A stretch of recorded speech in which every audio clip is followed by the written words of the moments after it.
for the ones who get it done.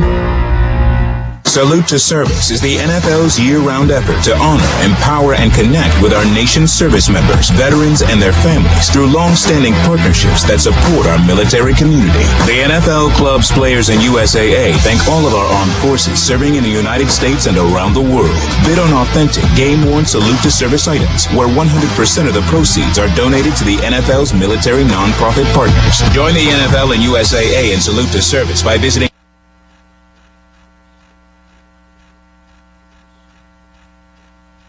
WKTY has been covering high school sports in the Cooley region, a tradition that continues today. In addition to hearing the game on WKTY, you can watch the game on the WKTY app with video streaming of tonight's game compliments of Firefighters Credit Union. Now, the WKTY High School Football Game of the Week with the voice of WKTY Sports, Drew Kelly and Hunter Baumgardt. Now, let's head to the field for tonight's action.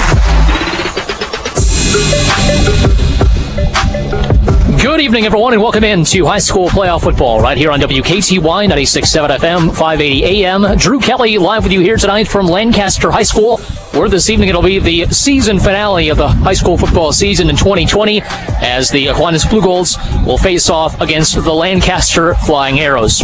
So glad you can tune in once again on WKTY 96.7 FM, 580 AM, also on WKTYsports.com/video and the WKTY app, as well as the app on Roku. You can watch this game in high definition on your big screen TV from the comforts of home. But Hunter Baumgardt, a relatively nice night for November the 19th here this evening here in Lancaster. Should be a fun one tonight. Absolutely. I mean, nothing, you can't get better than high 50s, low 60s for a mid-November game, November 19th. Usually we're not, even announcing this far because usually like the state tournament or state championships are going on this weekend, but it is a different year, and so we are out here at Lancaster, and it's a beautiful night for football. Lancaster coming in 5-3, Aquinas 4-3, so very evenly matched when you look at the records. You've got a 2 seed in Lancaster and a 4 seed in Aquinas, both coming off, I'd say big wins. Aquinas pretty much, the score was within 9 points at the end, but they pretty much dominated, especially that second half against Darlington, and coming off Lancaster, on the other hand, coming off a win over Melrose Mindoro last week. The Aquinas Blugolds, obviously, and we'll talk to head coach Tom Lee about kind of the keys to tonight's game as well, but he mentioned the turnover battle. You hear that with the pregame interview you did with him. That's coming up here on WKTY, the pregame show, in just a little bit. But, that was really the difference in the game. You hit it right on the head as far as, getting those opportunities, those extra opportunities in the second half, and most importantly, capitalizing on those opportunities in order to extend that lead in a game that was fairly tight going into that fourth quarter. Exactly. It was very tight, and the Aquinas Blugolds forced 4 turnovers against Darlington last Friday night, and like you said, that absolutely made a difference in the football game, and that absolutely turned the tide to Aquinas. So obviously, when you win the turnover battle, most of the times you are going to win the game. Now, of course, unfortunately tonight, at the running back position, Hargrove is out for Aquinas, who of course stepped in to fill Will Cambio's role, who also got hurt earlier in the season in week 2. Hargrove was in that position. Now he's hurt, so now they're going to have to look at guys like Aiden Lee, like Pankey, like Lucas Beck, some of these other guys who have not necessarily, been the starting running back, but they're going to have to rely on them, and of course their quarterback Jackson Flatmeyer as well. And another guy we saw that stepped up into the second half is a power back, David Malin. He's going to be called on here tonight to be kind of the thunder to Aiden Lee's lightning, if you will, and Joe Pankey's lightning as well. Should be a fun one here tonight. Level 2 of the high school football playoffs between Lancaster and Aquinas. We'll have the interview with head coach Tom Lee coming up for you after this short break. You're listening to the high school football playoffs right here on WKTY. The WKTY Sports Blast is now sponsored by our good friends at Blue Honey Biofuels, helping restaurants take their used cooking oil and turn it into renewable biodiesel for the state of Wisconsin and surrounding states. The WKTY Sports Blast, absolutely free to sign up for. Comes to your email once a day. No spam involved. Sign up right now at WKTYsports.com for the Sports Blast, brought to you by Blue Honey Biofuels. Joining us on the pregame show here tonight as we count down to kickoff for Aquinas and Lancaster here tonight on WKTY is Aquinas head football coach Tom Lee. Tom, really appreciate you giving us a couple of minutes. Talk about last week's big win over Darlington in the first round. How fun was that to get the playoff victory after losing, your last three heading into it? Very satisfying. We went in, first of all, we didn't know if we were going to be able to get that game in. We had some kids that they're contact tracing on. My offensive coordinator on Friday morning sent me a text, and he wasn't sure if he was going to be available because of maybe some potential contact tracing stuff. So one of the most relieving things is just getting to 7:01 p.m. on usually Friday nights, this week Thursday night, and then to go out and play hard. We knew the guys were going to play hard, and it was fun, and it was really gratifying, and I was really, really happy for the boys. Mm-hmm, absolutely. And what do you think was kind of your biggest key last week to your victory over Darlington? You know what? It's probably the key to every football game, the turnover battle. We came out ahead on that. We on defense got some fourth down stops. We got some 3 and outs, and we had a bunch of turnovers. So anytime you can do that, you're going to be in good shape. We knew we were going to see man coverage when we had the ball, and we were able to either win those one-on-one battles or get pass interference calls on a lot of those one-on-ones. So when you can do that, good things can happen too. Yeah, absolutely. And what was kind of the, mood so far this week in practice as you kind of transfer from a big win on Friday night, but also preparing kind of on a short week for a Thursday night game? Yeah, you know what? So we're really creatures of habit. And on Monday we do this. And Tuesday became Wednesday and Monday became Tuesday. So we just bump everything up a day and really had to cram in there. But the guys are excited. Again, it's maddening. I'm not sure I'll have a hair left in my head that's dark in color when this is all said and done. Because again, we're dealing with some, what about this kid? What about this kid? We had 4 kids just the other day from practice stay out. And I give our kids and their parents a lot of credit. If there's even any possibility that they could have been exposed, it makes it hard, but it's the right thing to do. And we want our kids to be safe. So it drives you nuts, but at least I get to get driven nuts. Like, it's so great. I love our boys. I love our staff. It's super important for our school. And not just our players, but all the kids in our school, they really are great at rallying around one another, even when they can only just watch the game online. They can't even be there. Right, exactly. And what kind of, going off of that, throughout this year, obviously you've had to deal with the impacts of COVID-19. What has kind of been your message as this year has gone along to keep the kids engaged and keep them getting prepared to play football games each week? Well, we've also had another pandemic. It's the meniscus and ACL pandemic. So we've got a lot of injuries on top of that. But our theme, and it's on our coaches, every practice schedule that we print out, it's E plus R equals O. And other probably coaches have heard of this, but event plus response equals outcome.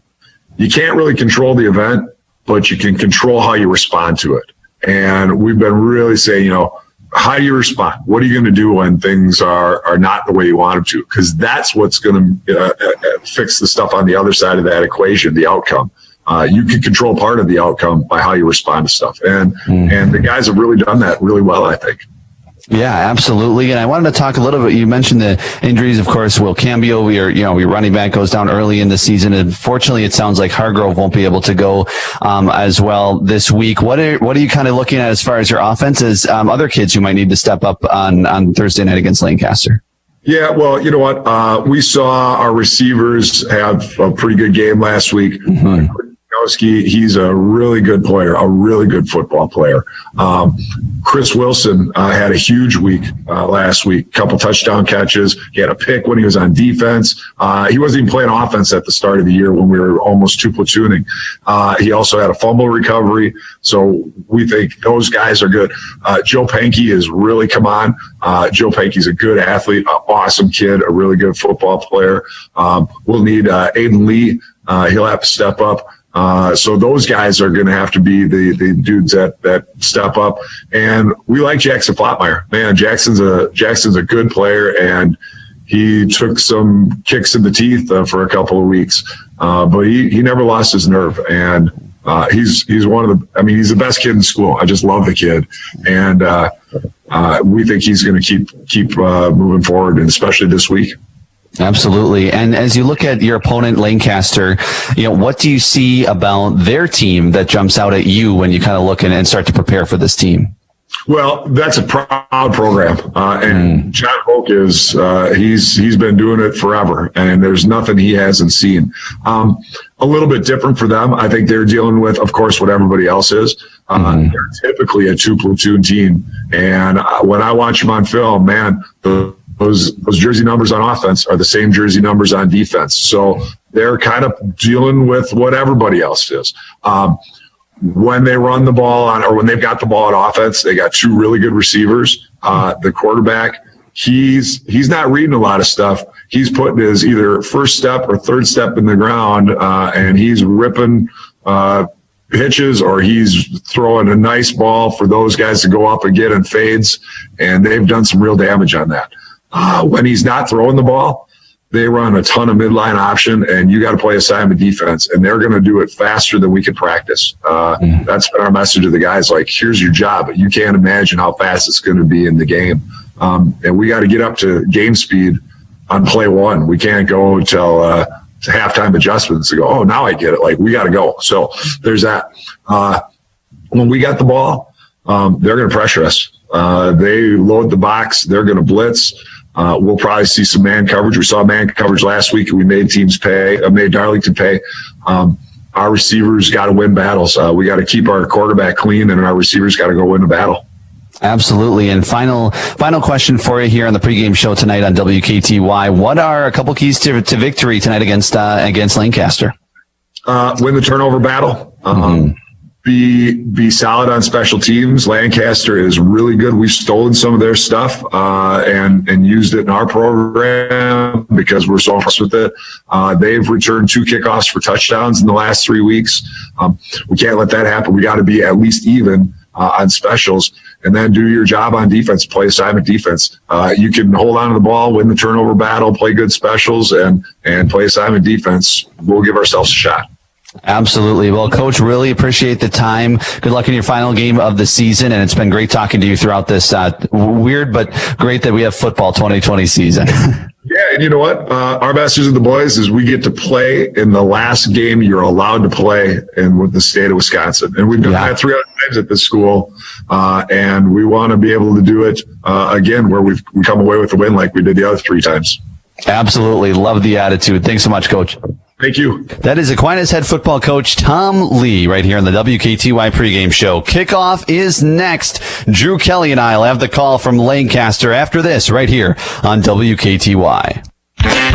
My name is Bryce Crowley. I'm a design consultant, project manager for Kitchen Solvers. And I'm Jim from Sign Pro. We've got both vans that we use to operate. Yeah, they're both wrapped. Good design is something we really appreciate. We've got big graphics on them, big colorful kitchen pictures that draw people's attention, and we have people call all the time. Yeah, we saw your van. We want you to come look at our kitchen. So, you know, Bryce, you bring up a really good point.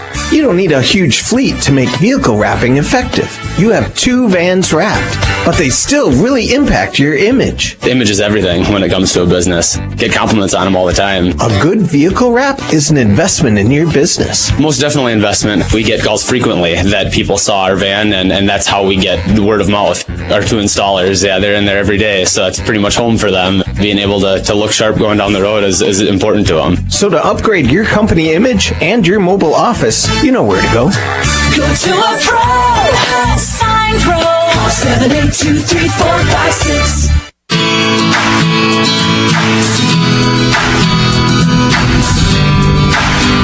Good evening, everyone. Welcome back to Lancaster. Drew, Kelly, Hunter Baumgardt live with you here tonight. And it's going to be a fairly nice night temperature-wise. Hunter, the wind might be a factor, though, as we continue this game, both passing and kicking the ball. You're exactly right. It seems to be a crosswind coming from the Lancaster sideline and headed out to the Aquinas sideline. But, it's might play an issue as these teams try to pass the ball.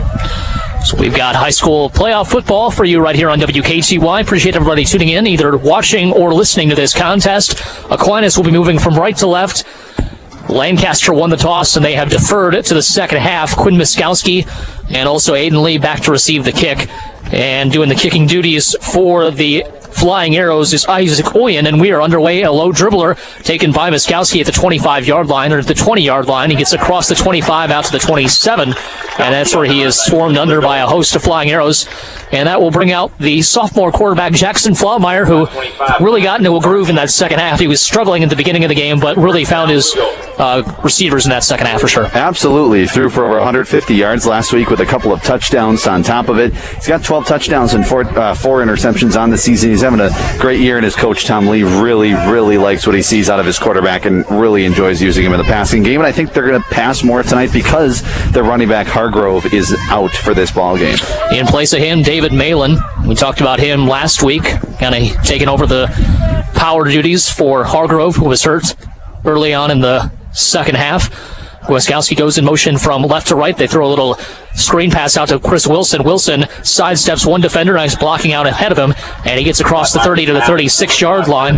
It's a call to gain of 9 on 1st and 10. Just a quick little pass, get him in rhythm, and an easy second down. Yeah, quick little screen pass out to the left, and gets tackled. Takes a kind of a hard shot as he went out of bounds, but able to get back up, and Aquinas goes no huddle. Second down and 1. It's going to be 2 receivers out to the right side.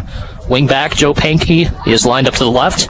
And now here is Flaumeier again. He throws it out of the backfield to Malin. Malin has a head of steam, lowers his shoulders, still tiptoeing the right sideline. He gets across midfield and all the way down to the 45-yard line. So that's a pickup of 19 yards. They're on a short second down and 1. Aquinas moving it early. Yeah, 2 quick passes here, first 2 plays of the game. And that quick passing game has worked for them throughout the season. We've seen that in the games that we have covered. Last week against Darlington, it worked. Just getting the ball out quickly and letting your playmakers make the plays. 2 receivers out to the left side. Pankey, the wing back, lined up on the right side of the line. And we haven't seen him in action yet. Here's the fumble on the play. Malin and Flaumeier had issues with the exchange, and the Flying Arrows come up with it inside Aquinas territory. That was Jackson Van Natta, who was able to pull up the recovery. It's going to be 1st and 10 to the Aquinas 48 for Lancaster. Yeah, just simply lost the football on the transfer. Just going from the quarterback to the running back. Nothing too big. Of course, Lancaster did get some penetration in there to get that back there, but I don't think it was anything but just a transfer problem. Hayden Knapp, the quarterback, threw 4 touchdowns last week in their win against Melrose Mindoro. 1 receiver out to each side. 1 back in the backfield as well. Pistol formation. Back goes in motion. It's a wing back, and they're going to run the option play. And a nice job by Aquinas sniffing it out as Knapp kept it on the play, and he picks up 1. It's second down and 9. Yeah, a big part of the offense for Lancaster is that option. You're going to see that on nearly every play, and sometimes the quarterback takes it, sometimes the running back takes it, sometimes they do a pass, but it's that option that Aquinas is going to have to get ready for. Coach Tom Lee said to me in that interview, he said it's going to come at them faster than they think, so that's just been our message all week. 4 receiver set, 2 right, 2 left. Jacob Duvall lined up in the backfield. He'll take the handoff straight up the gut. Aquinas gives about 3 or 4 yards up the field and then pushes it back. It's going to bring down 3rd and about 3 upcoming. On a 3rd and short scenario that, most likely they will go for it because they're inside the 45 unless they do want to punt, but I would assume most likely this is 2 down territory. And if you're in Aquinas, you can get a sack here or something, at least a loss of yardage for the Lancaster Flying Arrows. That would be big because you'd put them in a 4th and long scenario, maybe make them thinking about punting, and that turnover doesn't turn into as much damage as it could. Aquinas had a lot of sacks on 3rd down last week, really changed the outcome as far as whether Darlington wanted to punt or go for it. And now we've got Knapp, who is able to escape the initial crowd of defenders, and he lunges for the first down with his arm. I don't think he's going to get it, though. He's going to be about inches short. Literally 2 inches short is what it's going to be. They might bring out the chain game for a measurement here, as the Blugolds got in there quite quickly.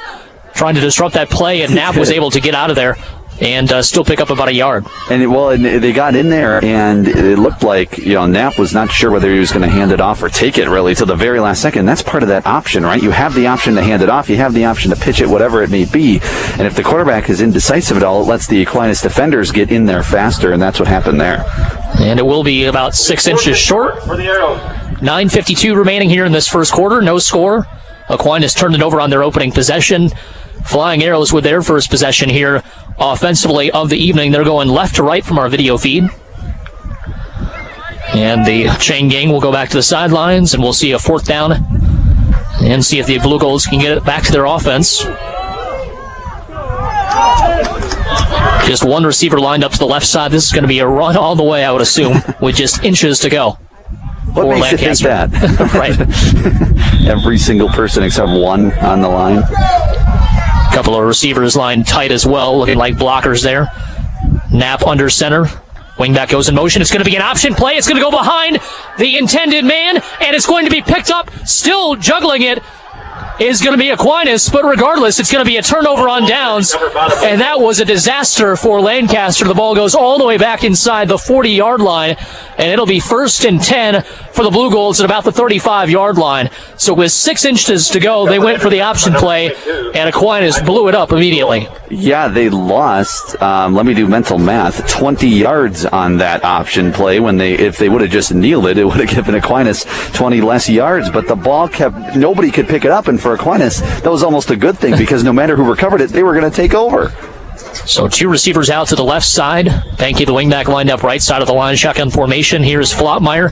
Out of the flat, it's going to be Aiden Lee. Lee has the corner on the reception. Cuts back up inside the 15-yard line all the way down to the 14. That's a gain of 21 yards, and you can see the speed of Aiden Lee and just the speed difference of these Blugolds so far really making a difference. You're exactly right. Once they get to that edge, they really do have speed. Aiden Lee, Pinky, a couple of those guys, Malin as well. These guys have speed, and if you allow them to get to the edge, and don't set the edge if you're Lancaster, watch out. 2 receivers lined up to the right side, Miskowski. And here is the jet sweep to Panky. Panky avoids a tackle in the backfield, squirms ahead to about the 10-yard line, maybe the 10.5, so pick up about 4 on the play. 2nd down and 6 upcoming. Yeah, and a 2nd down inside the red zone already for Aquinas. So they fumble on their first possession, but it turns right back to them having great field position, and now they're taking advantage of it. Don't want to do anything silly down here. Just want to go in and score a touchdown. Savaldelli lined up to the bottom of the screen. Miskowski in the slot. Here's Flottmeyer going to Miskowski. With a curl route, he gets to the 5-yard line and is stopped there by Hayden Knapp. And it's down to the 5-yard line, so it's going to be 3rd down and about 2 or so. They can get a first down without getting a touchdown. And they just need about a yard here. Yeah, I wouldn't be surprised if you see maybe a kind of a run up the gut, or maybe you try to do a kind of a screen pass, because those have worked almost to perfection so far. We've gotten chunk plays on those kind of plays where you just do a quick pass. So they could do that, or they could run it with Malin as well. It'll be Aiden Lee. Everybody's pretty much lined up in the pistol formation with Aiden Lee playing Hargrove. We saw this play quite a bit work out well, and this time it works out again with an easy 6-yard touchdown run for Aiden Lee. He took the left edge and beat everybody to the pylon. It's 6-0 Aquinas. 8:01 to go here in the first quarter. Yeah, you're exactly right. And it continues, Drew, to be when they get the edge, right? They're able to get around the corner, and just their speed allows them to get to the end zone, and that's exactly what happened there with Aiden Lee, and a great play call as well. So 6-0, the 5-yard touchdown run officially for Aiden Lee is what they mark it, and it's going to be a 2-point conversion here for the Aquinas Blugolds. We saw that play about 8 times in a row in the fourth quarter with Hargrove, and it just kept getting results after results after results. Here's the pitch play wide to Lee. Lee trying again for the pylon, and he's able to once again get to the edge, and it's a 2-point conversion. Aiden Lee on the toss play, and it's 8-0 with 8:01 to go here in the opening quarter. We'll be back in 30 seconds. As the Blugolds defense will come out onto the field. You're listening to the high school football playoffs right here on WKTY. Hey, it's Dave, host of your WKTY morning show. Hope you are enjoying a great day and or evening. On Monday, I'm going to recap the Green Bay Packers and Indianapolis Colts Sunday here on WKTY. Also, going to be looking back at the Badgers taking on Northwestern, and we'll be tracking along with more movement. Have the Bucks really lost Bogdanovich? I'll get into all of it bright and early Monday morning starting at 6 o'clock right here on your home for sports in Western Wisconsin, WKTY.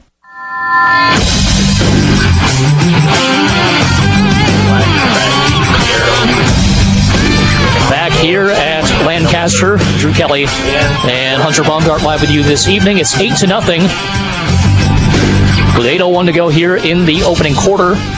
It'll be Corsi kicking off for Aquinas. 3 flying arrows back to receive the kick. We'll see which one of them receives it. And you were mentioning, Hunter, the special teams has been a weapon for the Flying Arrows these last few weeks. Yeah, 2 touchdowns on kickoff returns in the last 3 games. Here's the line drive kick, trying to avoid that maybe, and now here is some trouble as the up man, Michael Eam, has some trouble fielding the line drive kick, and it goes out of bounds at about the 22-yard line, so the squib kick works to perfection there. With all the weird bounces it took, it's going to be 1st and 10 at the 22. I think you're going to see a lot of that for the strategy for Aquinas. Don't allow their returners to be able to get a good jump on it, be able to get, catch it cleanly, because if they do, they can make you pay like they have the last couple of weeks. So Aquinas' defense is ready to go. The Flying Arrows offense still in the huddle, getting some last-minute instructions from head coach John Hoach. It'll be 1st down and 10 here for the Flying Arrows at their own 21-yard line. 7:58 to go here, first quarter. 8-0 Aquinas with the lead. This is a second possession now for the Flying Arrows in this game. It'll be Knapp under center, and it's going to be a dive up the middle. Not much doing there. Knapp actually took it himself. My apologies. Around the edge. Still netted only about 3 yards. It's 2nd down and 7 upcoming. Yeah, like you said, nothing really doing there. Aquinas was able to get, one guy, or a couple of people followed the running back, but then most followed the quarterback and able to get him down. Now we have an injured Blugolds down on the field, it looks like. Getting some medical attention. Didn't see what happened there. It was just a mass of bodies kind of around that same area. Now the young man up to at least sitting up position. The Blugolds, we talk about how much they've struggled, these last few years, even having numbers, having the ability to field a team. You had a forfeit about 3 or 4 years ago. It is amazing to see the level of turnaround that this Blugolds team has seen and shown with head coach Tom Lee at the helm. It's unreal that they've been able to have as many, players get injured and, with COVID contacts and all of that this year, and still be able to field not only just a team, but have, rotations as well throughout the game. Aquinas has made big strides in their program, and, they obviously switched conferences as well, as it looks like holding his wrists there as he walks off the field, trying to get the number over there. Number 41, it looks like, for the Aquinas Blugolds, and that is Ming Huang, as he walks off the field under his own power, as Hunter referred to. Looks like he's holding his hand or his wrist. He'll get some attention on the sideline. It's going to be 2nd down and 6 at the 25-yard line. 7:45 remaining here in this first quarter. Live on WKTY, the WKTY app, also on our website, WKTYsports.com/video. If you want to watch this game and if you want to listen to it, 96.7 FM and 580 AM, also WKTYsports.com as well. Hayden Knapp under center. Wingbacks on either side of the formation, 2 receivers, 1 to each side as well. And now here's the handoff to Duvall, and that's going absolutely nowhere. Once again, the interior lineman for the Blugolds has really shut down the run the last couple of weeks. Absolutely. They were very good at it against Darlington, and now this week to start, they are very good against Lancaster. Brings up a 3rd down already, and if the Aquinas defense continues to play this way and their offense showing promise, it could be a good night for the Blugolds. 3rd down about 5 at the 27-yard line. Dival in the backfield with Knapp. Knapp will go for the pass this time. First attempt we've seen. Now here's a double move going deep down the right sideline. Incomplete. Just over the outstretched fingertips of his intended receiver that time. That was Hayden Wagner, and that was a touchdown if he was able to put it on him. You're exactly right. You heard the collective gasp of the crowd and the coaches next to us in the booth. Yeah, that was, he puts that right on the money, and he's gone because he had some separation between him and the corners. We saw the double move work a few times against the Blugolds defense, against Darlington as well, and obviously they showed something on tape that Lancaster tried to take advantage of, and now it will be a punting situation, 4th down and 6 at the 27-yard line. Here is the punt. It's a end-over-end kick angling to the left sideline, and that's going to be great field position again for the Aquinas Blugolds as the ref will mark it off. Starts at midfield. We'll see where he finally stops. It'll be the 41-yard line, 41.5-yard line. And so once again, great field position for the Blugolds to try to extend this lead early in the first quarter. Yeah, Coach Tom Lee getting his team excited over there, trying to get a couple more yards out of the ref as well down there. Come towards me just a little bit more. But it always kind of is a crapshoot. I mean, you're watching the refs trying to see where they're going to mark that football. It's just you're basically guessing it's going towards the sideline, and where they end up seeing it cross that line is kind of just make your own determination. 4 receiver set here this time. David Malin in a shotgun formation alongside Jackson Flotmeyer. Flotmeyer, quick pass again out to Chris Wilson. This time he is stuffed right where he caught the football as the cornerback got around the blocker up ahead. 2nd down and 10 upcoming. Yeah, Hayden Knapp, the quarterback, now playing cornerback for the Lancaster Flying Airs with the tackle there, and that one they kind of sniffed out. They've seen a lot of that kind of same play over the last couple of drives, so obviously they were expecting something like that there. 2nd down and 11, loss of 1 on the play. 2 receivers out to the right side. Tight end and wingback lined up on the left side. Here's a design rollout for Flotmeyer. He feels pressure immediately. Got to get rid of it. Now he does so, and it's going to be incomplete. Well short for Miskowski, and that could have been trouble as well, as really nobody in the area offensively for the Blugolds. Yeah, it might have just been better to throw that away. He was getting chased from behind, and one more step and he might have been sacked. So wise to throw it, maybe throw it out of bounds next time. 3rd down and 12 for the Blugolds as they get the instructions from the sideline. Aquinas comes to this one 4-3. They won their first 3 games convincingly, lost their next 3 games convincingly, and then defeated Darlington in the first round of the playoffs last week, 34-25. Now, obviously, the last week of the season, regardless, win or loss. Here's Flotmeyer feeling some pressure up again, steps up into the pocket, and he's dumped for a sack back inside Aquinas territory at the 49-yard line. That's going to be a loss of 8 on the play. They mark it all the way back at the 47, actually. Just kind of a break for the Flying Arrows, but we'll see if we get a long pass or if Coach Lee plays the field position game. Yeah, of course, Flotmeyer is the punter as well, so he could always switch it and start to look like he's going to throw the ball. But, 4th and very long, and you're up 8-0. Probably expect a punt here. Wagner back deep for the Arrows. 4th down at about 24. Wagner is the return man. The receiver almost had that big catch on the last possession. Here's the spiraling punt by Flotmeyer. Just boomed it over his head. And it takes a couple of hops and into the end zone for the touchback. And the Flying Arrows will start their own 20-yard line for their next possession. That was obviously a factor of the wind, I believe. Kind of had his back that time, and he just absolutely murdered it just too far into the end zone. That was an impressive punt. That one, from where he kicked it back at the 35, that went like 65 yards pretty much on the fly. Exactly, in the air. So a great boot by Flotmeyer. So now Lancaster takes over at the 20, and they obviously had a fumble and then a punt. So we'll see what their 3rd possession brings them. 5:37 to go here, first quarter. 8-0 Aquinas on top. Level 2 of the high school football playoffs here in the state of Wisconsin. 2 receivers out to each side. Dival in the backfield along with Hayden Knapp, the quarterback. Knapp takes the snap, hands it off to Dival. Dival keeps his feet moving, plunges forward across the 25 down to about the 27-yard line. Pickup of 7 on 1st and 10, 2nd and short coming up. Yeah, and a big first down, a good first down play by Lancaster, and a couple of times their first down plays have been short. So obviously getting a big chunk on first down makes it easier on 2nd and 3rd down, and maybe even 4th. Once again, it'll be 4 receiver set, 2 to each side. Dival, once again, this lone set back. Line breaks an ankle tackle, still rumbling down inside the 25-yard line all the way to the 24.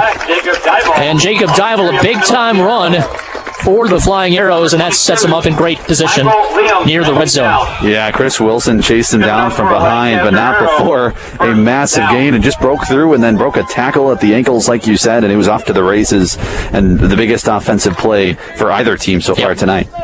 So 1st and 10 at the Aquinas 24-yard line, 4:52 and counting in his first quarter, 8-0 Aquinas Flying Arrows trying to answer back here. Under center is Knapp. 2 receivers set, 1 on each side. They'll go pass again down the right sideline, and it's going to be incomplete. And the wind might have had a factor there as it got caught up there in the wind. And it's going to be 2nd down and 10 for the Flying Arrows. Yeah, receiver tried to make a play on the ball and just couldn't quite grab it.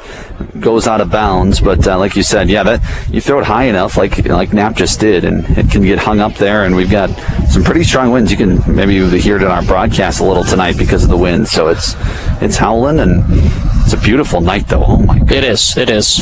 It's unreal. We've done games in mid-November that have not been this. We'll just leave it that. That's exactly correct. 2 receivers out to each side here. Shotgun formation. Receiver goes in motion. Here's a play-action fake. Knapp will step up, is hit, and still spins forward. Maybe even got back to the line of scrimmage, and he did so. So it's going to be 3rd down and 10. Good job by him just to get what he could, which is back to the line of scrimmage for no gain. Yeah, exactly. Just kind of fought and spun and kind of bounced off some defenders. Aquinas trying to tackle a little better, but just back to the line of scrimmage. So good job overall by the defense of the Blugolds on that play. 3rd down and 10 upcoming. Here for the Flying Arrows. 2 receivers out to each side. Under center is Hayden Knapp. And in the backfield is Dival. Dival gets the handoff, bounces out to the left side after nothing was there in the middle of the field, and he gets what he can out to the 20-yard line, so pick up a 4 there on 3rd and 10. Decision time here for Lancaster. You're exactly right, and we'll see. I would think that they're going to keep that offense out on the field on a 4th down, but it looks like they are going to, and the crowd's starting to get into it a little here. Trying to spur the Flying Arrows offense on as we have 4th down and 6 at the Aquinas 20-yard line. 2 receivers out to the right side, 1 to the left. Here's the quick handoff to Dival. Dival keeping his legs churning. He needed to get to the 14-yard line. He might have gotten to the 15. I'm not sure if he got the entire 6 yards to get him there. Aquinas defense likes it, and it's going to be a turnover on downs.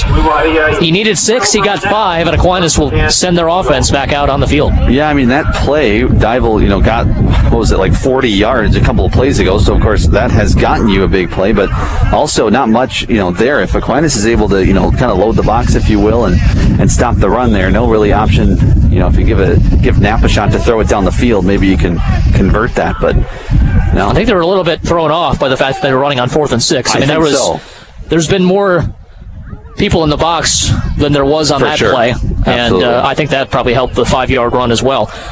2 receivers out to the left side. Pankey, the wingback on the right side of the formation. He goes in motion now.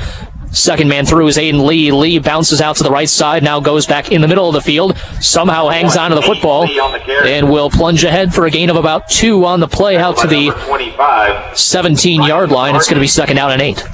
Yeah, and something we saw last week, we saw a little bit of it there, but Aquinas really was able to break a lot of tackles last week, especially Pankey and a couple of runs, especially on one of the touchdown runs. So watch for them to do that as well tonight with Aiden Lee and some of their other players. 2 receivers out to the right side. Here's a quick pitch right in the middle to Pankey. Pankey is stood up at about the line of scrimmage, maybe a gain of about 1 on the play. 3rd down and 7. It's a dangerous play call. Obviously, they have a lot of trust in Flatmeyer because with all the bodies right in that mix, that could be deadly if the quarterback doesn't get it there, but he does perfectly fine there. You're exactly right, Pinky. Right up at the line when he catches that, and just a flip by Flatmeyer. It's a fake handoff and flip, but it worked last week. A couple of plays, so brought it back this week. 3rd down and 5, and here's the throw to the right side. Nice catch there by Flatmeyer's pass is complete. Looks like Miskowski, it is, as he had to get to the ground to catch that football. He does so perfectly, and it moves the chains for the Blugolds. Yeah, that's a great catch by Miskowski, who leads the team in receptions this year, and we saw some of his athleticism last week on a couple of jump balls, and he's a big part of this offense. Split receivers on either side of the formation. Miskowski to the left. Wilson, it looks like, to the right side for Aquinas. Flatmeyer in the shotgun. They'll hand it off to Aiden Lee on a draw play. He goes to the right side, follows his blockers, and pushes ahead for a gain of about 4. A penalty flag comes down in the middle of the formation, kind of in the area holding. We'll see what the official call is. Yeah, you're right. First penalty of the game. 1:52 in the first quarter is when that penalty comes. It will be a holding against Aquinas. That'll push him back 10 yards from the spot of the foul. Looking at probably about the 19-yard line when it gets marked off. And we didn't see a whole lot of that in the game last week, just kind of self-inflicted errors. And, they kind of kept themselves in good third and manageable situations. We'll see if they can get the yards back here in the next couple of plays. Yeah, you're exactly right. Maybe they'll go back to a little bit of the short passing game that really worked earlier in this quarter. See if they go back to that a little bit. First down and 20 at the 19-yard line. Here's the swing pass out to Lee. Lee trying to get the corner again. Does so. Space as he gets out across the 25 to the 28-yard line. So you pick up 8 of the 10 yards you lost in that holding penalty, and it's now 2nd down and 12. Yeah, you're exactly right. Get a big chunk of that left, and now, like you said, 2nd and 12. So it's just like you kind of lost 2 yards on first down instead of a big sack or something like that. So this is manageable, especially for Aquinas, and those swing and screen passes continue to really work for this Blugolds offense. 1:41 here in the opening quarter. 8-0 Aquinas. Shotgun formation for the Blugolds. 2 receivers set out to the right side. Here is Flottmeyer. Nice job by the offensive line to give him some time. He fires to the right side. Caught by Miskowski along the far sideline, and he hangs on after a hellacious hit out across the 40 to the 41-yard line. Yeah, that was it's a big hit, but a great throw by Flottmeyer, rolling out, throwing to him, and something to watch as well. Aiden Lee just jogged off to the sideline. He was trying to block a defender. I was watching him during he did it. No, he was the difference, allowing Flottmeyer to get out to the outside. You're exactly right, but he took a pretty big hit from that defender, who was a little bigger than him, so hopefully he'll come in pretty soon as he's over on the sideline. 1 receiver split out to the left side. Couple of backs to the backfield. Looks like they're going to go once again to that direct snap play, and Malin takes it this time and gets what he can off the left edge. Pick up about 2 on the play out across the 40 to the 43-yard line. So it's going to be 2nd down and 8. 1:20 to go here in the opening quarter for the Blugolds, and it looks like Flottmeyer will regain control offensively of the quarterback duties. As he was kind of a spectator on that last play. Yeah, it's interesting. They, every so often they like to do that running play where they take Flottmeyer and put him on the sideline. And here is Flottmeyer, steps up, stands into the pocket, and it's going to be overthrown, as that was good coverage on the play by Hayden Knapp, trying for Miskowski there on the crossing pattern. 3rd down and 8 upcoming. Yeah, you said it. Great coverage down there, and Miskowski kind of put it where nobody could really get it. Maybe Miskowski can go up and get it, but Flottmeyer not wanting to throw the interception there, which is a smart move. Clock stops with 54.8 seconds remaining. And the coaching staff for Aquinas will send in the play call for the offense, trying to add to their 8-0 lead. Corsi, the tight end, lined up split to the left side, and here is the screen pass to Wilson. Good block to Springham. He's got some space out in front, and he gets down to the 45-yard line of the Flying Arrows. That's a pickup of 13 yards on 3rd and 8, and it moves the chains. Yeah, those quick passes have worked just to perfection for Aquinas so far tonight. At least getting 5, 6, 7, 8. That time 13 yards on the play into Flying Arrow territory, and now Aquinas another 3rd down conversion and keeps that drive alive. 1st and 10 at the Lancaster 45 is where they'll spot it, and we've got a whistle, and it looks like a timeout by head coach John Hoach. 33.6 seconds before the first quarter will end. We're going to take a 30-second timeout as well. We're back after this. You're listening to the high school football playoffs right here on WKTY.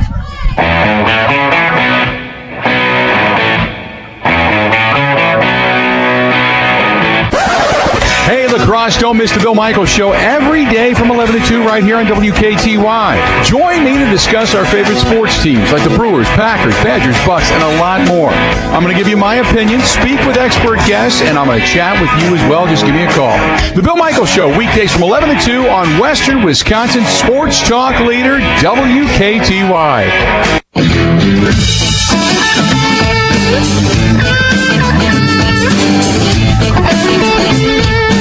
Back here at Lancaster, Wisconsin, Drew Kelly, Hunter Baumgardt, live with you on the final 9 of the high school football season. We've talked about it before, Hunter, about just kind of what a weird year it's been. And, with all the contact tracing and all the cases that are rising around Wisconsin, I told Dave this last week, it's a good time. That's a good thing that the season started when it did, and it's a good time the season is ending when it has. But it really has been a huge success, I think, for all intents and purposes. Two receivers lined up to the left side for Aquinas. Pankey will go in motion to the left side, and now here's a deep throw. It's going to be incomplete. Flottmeyer took a shot on the release, and that floated up into the air in the middle of the field. Almost could have been picked off there by Lancaster, 2nd out of 10. Yeah, there were flying arrows all over the field where that ball was, but nobody could quite get to it. Just kind of in the middle of nowhere there, and opportunity there for Lancaster. Couldn't quite come up with it. 2nd down and 10.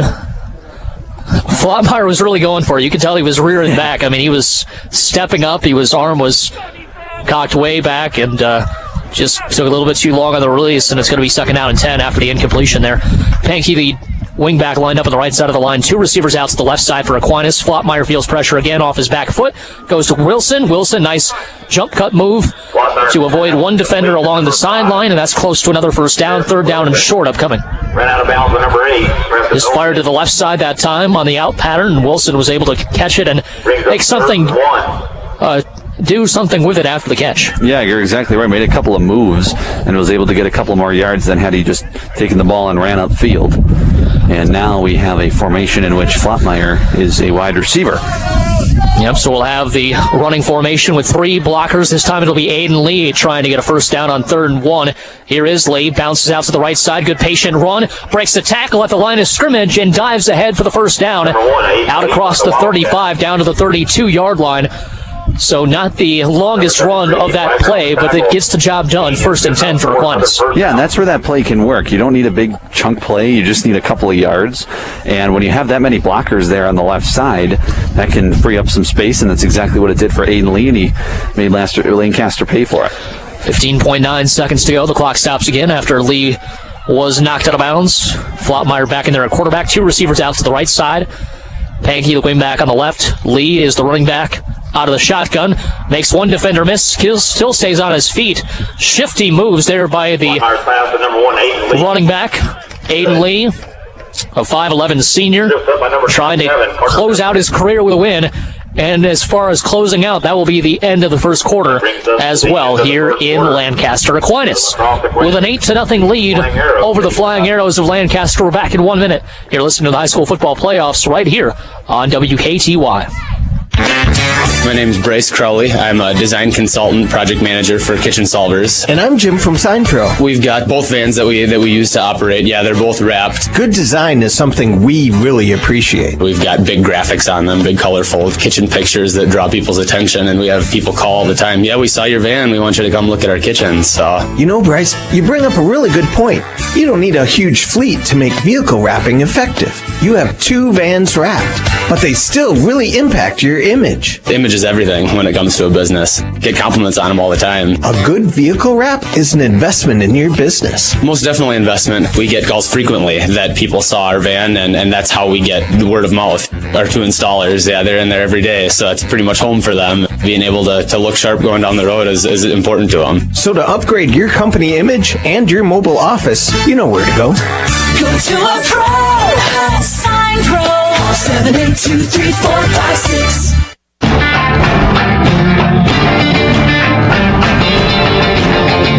Start of the 2nd quarter here in Lancaster. Drew, Kelly, Hunter Baumgardt as we're underway. Aquinas with a fake toss to the wingback, and now Flottmeyer escaping out of the pocket, goes to the left sideline, tiptoes. We'll see where they mark him out of bounds. The pressure got there in a hurry. He just had to take out of there and try to get what he could.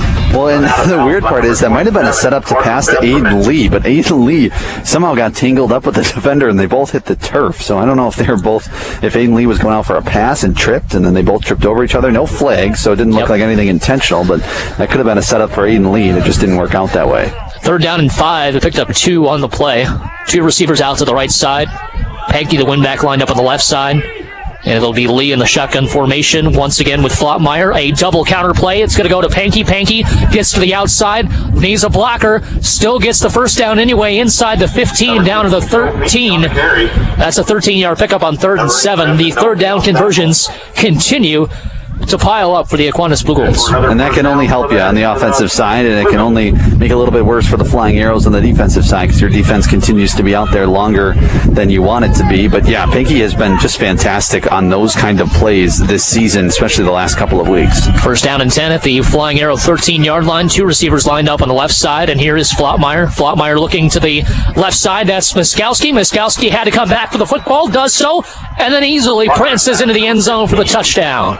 A 13-yard connection between Jackson Flottmeyer and Quinn Miskowski, and the Blugolds now lead 14-0. 11:26 to go here first half. Yeah, Miskowski got free on that one, and that was just a catch. Nice focus on making the catch, and then making a man miss as well. Didn't just turn around and try to get into the end zone because he would have ran into a defender. Just made a man miss and got right in. Those are some of the toughest catches when there's nobody around you to make. He got the wind kind of keeping the ball up in the air. That took a long time to develop. Here's the run this time on the 2-point conversion as Malin will duck his head underneath a attempted tackle, and it's going to be converted on a 2-point conversion. 16-0. The Blugolds on top with 11:26 to go here in the opening half. We're going to be back in 60 seconds. We're back after this. You're listening to the high school football playoffs on WKTY. If it's happening in Wisconsin sports, you'll hear about it on the Wisco Sports Show. The NFC North has always been characterized by a number of really strong defenses and elite players, especially on that side of the ball. We know that especially in 2 of our stadiums, it can get really cold in the wintertime. And there's a premium on ball security and dominating line of scrimmage. I want to continue to talk about the importance of NFC North games and divisional record, but really quickly first, small side note. I wish I would have contemplated this. Like, what does it mean to be an NFC North guy, right? We're NFC North people. We're NFC North fans, right? We like cold weather, smash mouth football. But what does it mean to be an NFC North guy, right? We value smash mouth defense. We control the line of scrimmage. We run the football, and by God, we don't turn it over. Because when it's 6 degrees, 1 turnover, that's all it takes. Talking Wisconsin sports with Grant Bills. It's the Wisco Sports Show. Weekdays from 4 to 6 on WKTY.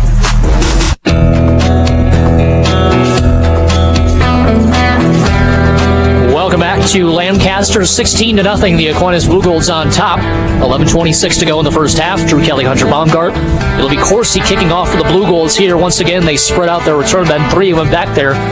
The last time it was an easy line drive kick to avoid a touchdown return. Now it will be a return at about the 30-yard line. And getting out across the 35 to the 37 is Michael Ime, and he runs into a wall of Blugolds. It's going to be 1st and 10 right there. Yeah, it seems like the bet that Aquinas is willing to make, or the sacrifice they're willing to make, is a little better field position for Lancaster, but don't want to kick it to their big return guys who can return it for a touchdown. They've had a couple of touchdowns in the last 3 weeks on kick returns, so they're trying to stay away from that by doing those squib kicks. Once again, a new possession here for the Flying Arrows. It'll be 1st and 10 at the 37-yard line.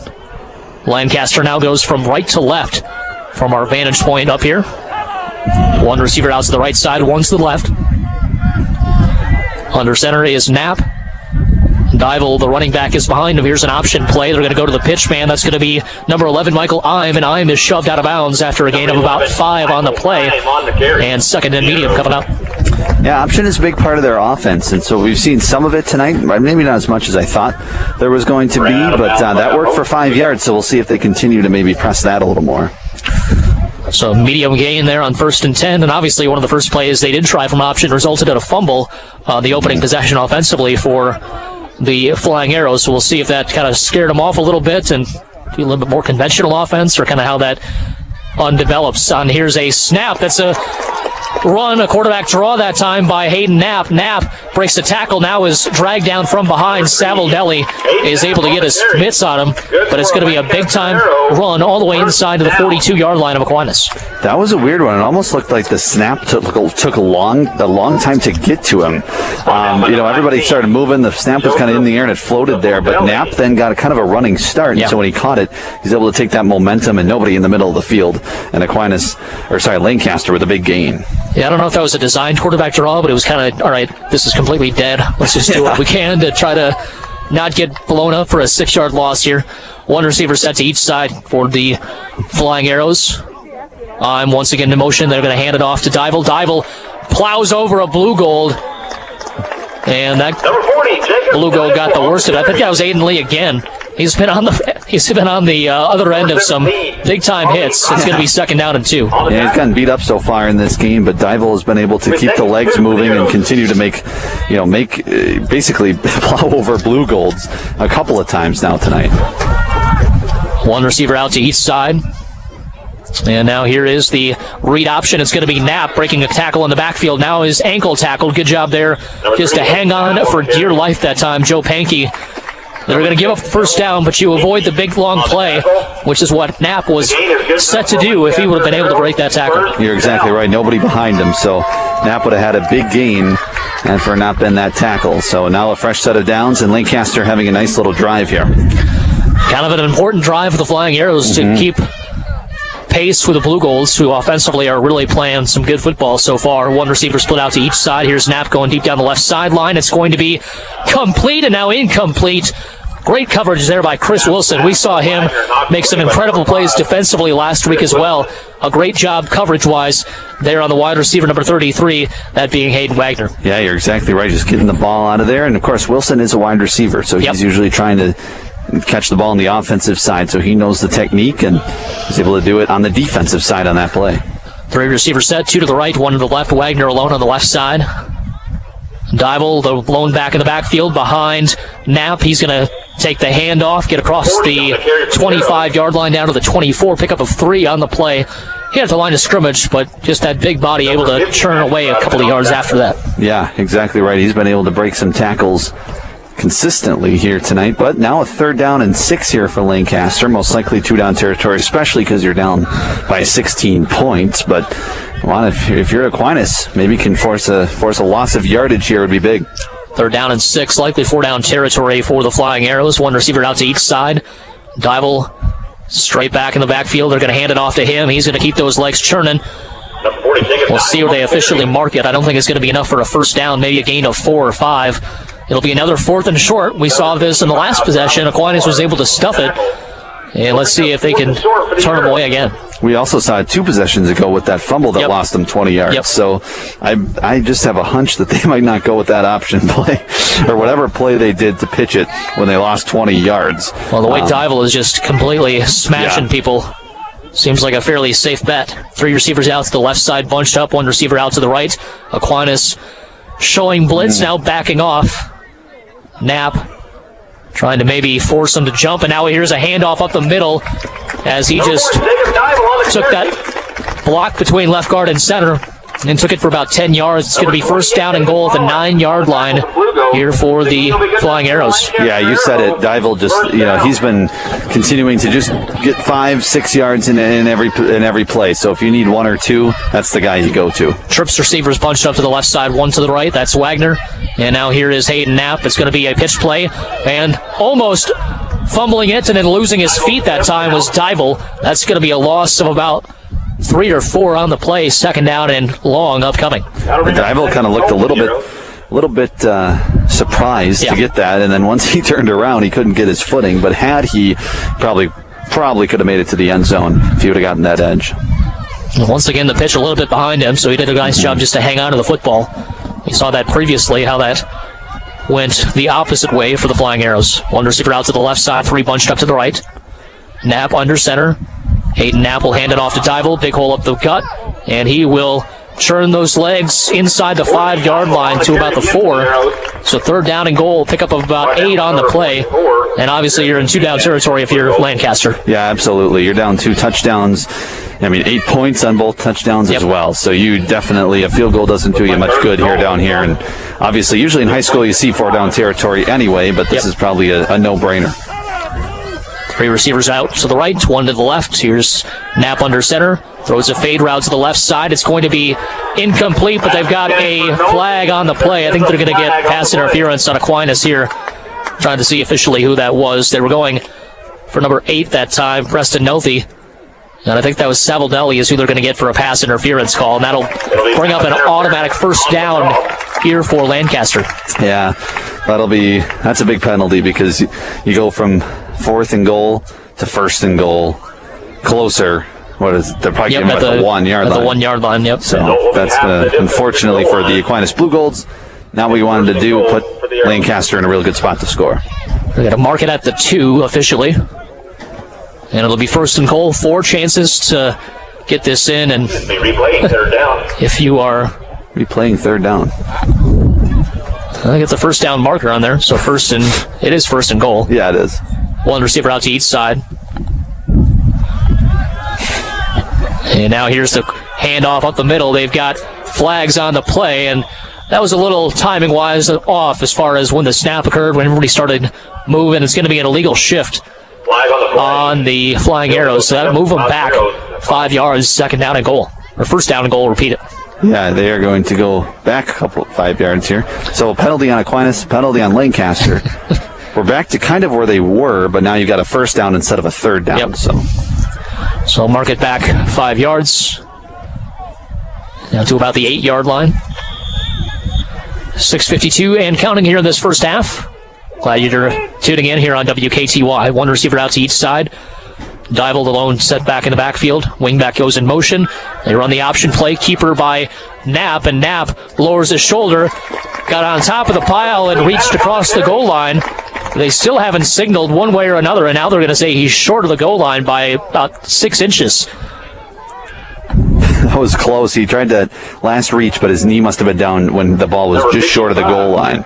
So it should be second down and goal. I thought he was in just from naked eye, but short for the arrow.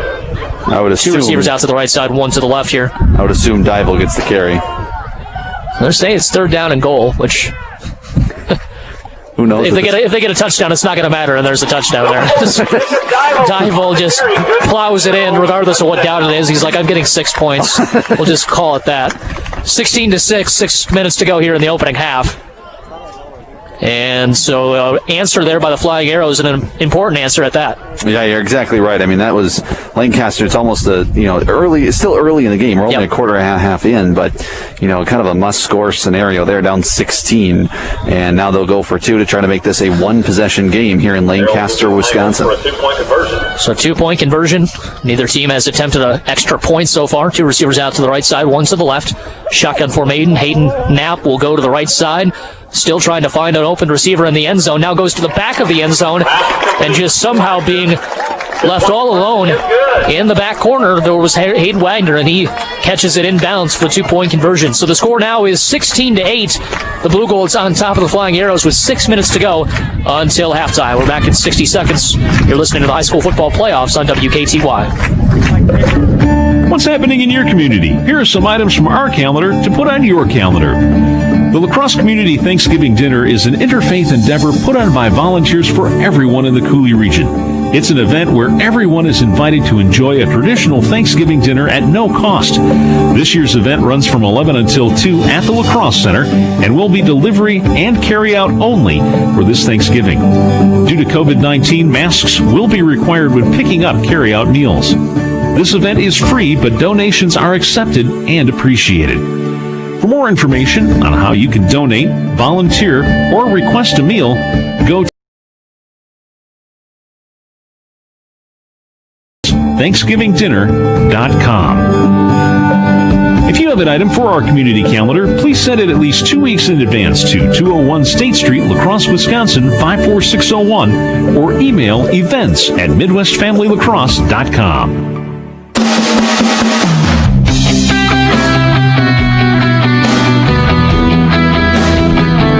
Here at Lancaster, Kelly Hunter Baumgardt live with you here on WKTY. The Flying Arrows will kick off after the 1-yard touchdown plunge by the big fella Jacob Dival. Back to receive the kick is Quinn Miskowski and Aiden Lee. The last kick was a dribbler. We'll see if this kick is any different. Plenty of athletes on this Aquinas team that even the up men can maybe make a difference. We'll see. It's going to be a high end-over-end kick. It's short, though, taken by Miskowski. He dropped the football, goes right back up into his lap, and he's going to be in the middle of the field, finally taken down at about the 30-yard line. So they gave him a chance, but obviously just timing-wise, it was not on par with the initial fumble there. And decent field position, though, to start for the Blugolds. Yeah, lucky it bounced back into his hands, and he could continue with that because kind of when he was trying to catch it, went right through his hands at first, but then bounced right back up to him. So a lucky bounce, and Aquinas takes over up 16-8. Obviously, you got plenty of time to score here and see how much time you can take off the clock as well heading into halftime. 16-8, 5:53 to go here. Two receivers as one goes in motion, and it's going to be a quick throw to the left side and a swing pass, or a screen pass rather, to Wilson. Wilson will pick up maybe 3 or 4. So, you kind of take those first down gains of 3-4 yards, just make it second down and manageable. Just no self-inflicted wounds, and we haven't seen that very much for the Blugolds so far tonight. You're exactly right. I mean, that we talk about their third down conversions and their ability to convert on third down, and a big part of that has been their first down. So you get 3 or 4 on first down, it makes it a whole lot easier on second and third. And here is the handoff up the middle. It's actually going to be the jet sweep, rather. Pankey is able to get across the 35 to the 36-yard line. So third down and short upcoming. Now you got a lot of options in your disposal if you're the Blugolds. And obviously they do want to try to bleed this clock a little bit, I think, and try to limit the possessions until halftime for the Flying Arrows, who will get the football to start the second half as well. So we'll see what kind of strategy Coach Lee and company employ. It's going to be third down and about 3 at the 36-yard line. Two receivers out to the left side. It's a double counter again, and this time Pankey is not going anywhere. That time that was read well by the Flying Arrow defense. It'll be fourth down and short. Aiden Lee, my apologies, on the handoff.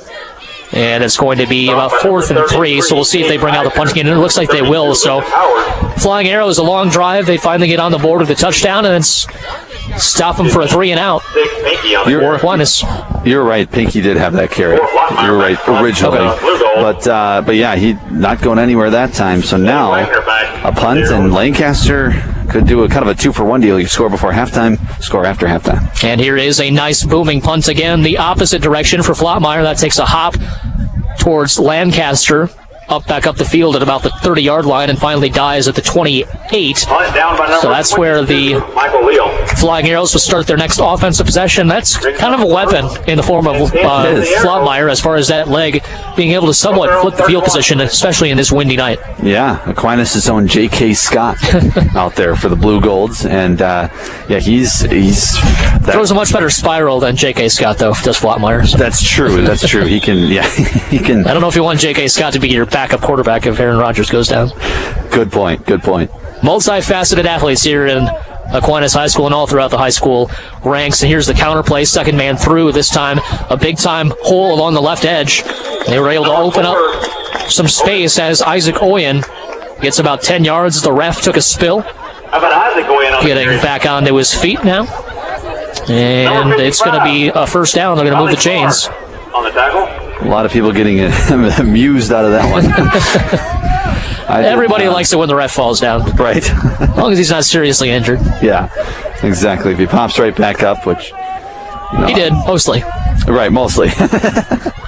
It gets a little harder. First down and 10 with two receivers out to the right side and one to the left. Here's the handoff. Blowing up his own blocker that time was Dival, and he plows ahead across the 40 to the 41-yard line. There was a fullback there trying to help him out. Dival said, "Get out of my way," knocked him over, and then plows ahead for about 2. Not only does he plow over Aquinas Blugolds defenders, but he everybody is. Offense. It's just, you got to watch out if you're near Dival at this point, I guess. Look out. 3:25 to go here.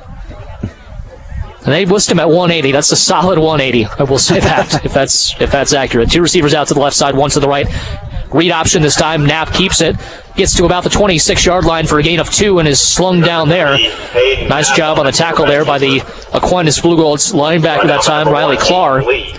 Aiden Lee also in there on the tackle. Brings up 3rd and 4 for the Arrows. Third down at about 4.5 or 5 with 3 minutes and counting. This second quarter has flown by here this evening in Lancaster tonight. Yeah, after a longer first quarter, that saw some scoring. Second quarter has gone much faster, and Lancaster with that long drive to start. Now they're having another long drive. Third down at about 4. And now here is the handoff to Dival again, close to a first down. Depends on where they mark it. He might be a yard shy or inches shy again. And at this point, you're in your own territory, but I would trust my big man in the backfield, I would say. Yeah, I think so. It's 4th down and 4. I think he's been getting 3, 4, 5 yards every carry. And, might as well go for it. He needs 4 inches. It's just... You can basically breathe. Not 4 yards, 4 inches. I apologize. You can just basically fall over and make the first down. 2 receivers out to the right side, none to the left. Big play for Aquinas if they're able to get the stop. And now here is a first down as they tried the option play again. Knapp was unable to really make a clean stab at it. Finally just fell forward, as I mentioned. Yeah. And he was able to get the 1st and 10. That was wild. He tried to hand it off at first to Dival, but didn't decide what he was going to do. And then finally he's just like, well, you know what? I could dive across the line and get the first down. And that's exactly what he did. But he almost messed that one up. 2 receivers out to each side. Knapp in the shotgun formation with Dival to his right. Going in motion this time is Isaac Oye. And now they go deep down the center of the field. Incomplete. Trying to find Preston Nothey on the post pattern. It's going to be 2nd down and 10. That might be another one where the wind affected that pass, as that just sailed over everybody's heads. Yeah, it definitely could be. They just took a shot play there on 1st down, did the flying arrows, and couldn't quite connect on the deep ball. So now it'll bring up 2nd down. Right at about the 50. You got 1:40 left, so not too urgent yet, but getting close to where they're probably going to go no huddle if you go about 30, 40 more seconds here. 2 receivers split to each side. Dival, the lone running back in the backfield. Here is Knapp. Knapp feels some pressure, gets out of a sack, now is scrambling for his life, fires over the middle, incomplete. Trying for the sliding grab that time was Hayden Wagner, and it's going to be 3rd down and 10. Knapp did a nice job just to avoid a sack there on the play and brings up a 3rd and long. Yeah, dancing around back there in those gold cleats. The bottom of them are gold, so they're shiny. Saw that after he was ended up on the ground after that play, but unable to. So a couple passing plays after they did a lot of running with Dival, and now you've got a 3rd down and long. 2 timeouts for the home team, Lancaster Flying Arrows. 2 receivers out to each side. Here's the handoff to Dival. Dival, big hole up the middle, and then is met after about a 5-yard gain as Malin is able to pick up a tackle, as well as Joe Pankey as well. Clock 4th down and 5 with 1:17 to go. Clock continues to run. We'll see if they force Tom Lee to burn a timeout here, or if Tom is content to let this clock burn down a little bit himself. A little bit of gamesmanship going on as far as situational football in the last couple of minutes between these two coaches. Absolutely, and the Flying Arrows content to kind of bring this clock down so that Aquinas with a short field doesn't have as much time to go down and score. But big 4th down and 5 play. See if they give it to Dival, or maybe they go with a pass option here. 2 receivers out to the right side. Once again, lone setback is Dival. Knapp under center. They hand it off to Dival. Dival goes forward, and I don't think he got it, and he didn't. The Aquinas Blugolds will stand tall once again. We saw a couple of possessions ago that, 4th down and 5 or 4th down and 6 didn't work, or they only got 4 or 5 yards, or a yard shy of the first down, and that's exactly what we've got in this one as well. Blugolds will take over at their own 41-yard line with 42 seconds to go. The way that Flottmeyer is able to throw the football, you've got plenty of time here to make something happen here at Aquinas. I would, maybe start with a short pass, but otherwise you got a couple of timeouts as well. Correct? Right? You got one. A couple of two timeouts. 2 timeouts, and so if you're able to get, a short pass to go quick and then take a couple of shot plays, like you said, Flottmeyer has an arm, and we've seen Muskowski be able to make some athletic plays as well. So you have a couple of options here. Trips receivers out to the left side, 1 receiver out to the right, and here's Flottmeyer. Little screen pass again out to Wilson. Wilson, nice job by him to juke a couple of defenders to get past the initial line of defenders, and he gets a first down, but a penalty flag at the 44-yard line. Looks like this might be coming back for Aquinas. Yeah, after a big play on 1st down, clock stops. Yep. Holding penalty on Aquinas. That'll push him back 10 yards, and we'll see what kind of aggressiveness Coach Lee shows with 33 seconds to go, but he might be content to show a run to David Malin here and see what he's able to do, and if nothing else, go into the locker room with a 16-8 lead. Yeah, exactly right. And the game was close last week against Darlington as well, within a point, I believe. It was like 10-9 or something like that. So 13-12. 13-12. There you go. So, to go up 8 at halftime, obviously they're going to be content. But, of course, look, Lancaster gets it at halftime. Yep. So we'll see if they want to take one more shot here. 22 seconds and counting. Here's Flottmeyer in the shotgun. Steps back, fires deep down the left side. Miskowski's got to step on his man. Wagner, the defender, is going to be incomplete. Wind is a factor there as well. They tried that jump ball that Miskowski was able to pull down a few times against Darlington. Good coverage as well by Hayden Wagner to make sure he's step for step with him. Exactly, and it almost turned into Miskowski knocking it away from Wagner, not to get the interception there and give the ball back to the Flying Arrows. So good job by Miskowski, and not a bad play call either. Try to get if you get that completion, you're all the way down to the 35-30 yard line, and then you're in a spot to maybe throw a Hail Mary. You're trying to get a score. So 15 seconds though now. It's going to be second down and 18 after the penalty, and then the incomplete pass. They're going to go on the draw play to Aiden Lee. Lee telling his blockers where to go, and he is forced out of bounds after a gain of about 8 on the play, third down and about 10. Heady play there to get out of bounds, though, as well. Yeah, exactly. Stops the clock. Yeah, give your team one more chance. Most likely, if they ran it there, I'd think they'd run it here, but of course they're a little closer, and who knows? Maybe try a Hail Mary from the 40. Even though that's a long pass. Especially in this wind. We'll see kind of what play call that Coach Lee comes up with, but we have seen crazy things since, broadcasting this season. So we'll see if they can pull a rabbit out of their hat on the last play, likely, of the first half. 16-8, Aquinas on top with 9 seconds to go. Here's the run play to Lee again. Lee dancing after a gain of about 7 or so, and that will bring up fourth down, and that's just how we will end the first half. So entertaining first half for the Aquinas Blugolds. They got 2 consecutive touchdowns. The Flying Arrows answer back with a 1-yard score of their own. Halftime score, 16-8. The Aquinas Blugolds will take the lead into the second half as we are here on a football Thursday night. Special edition of high school playoff football. We're back in 2 minutes.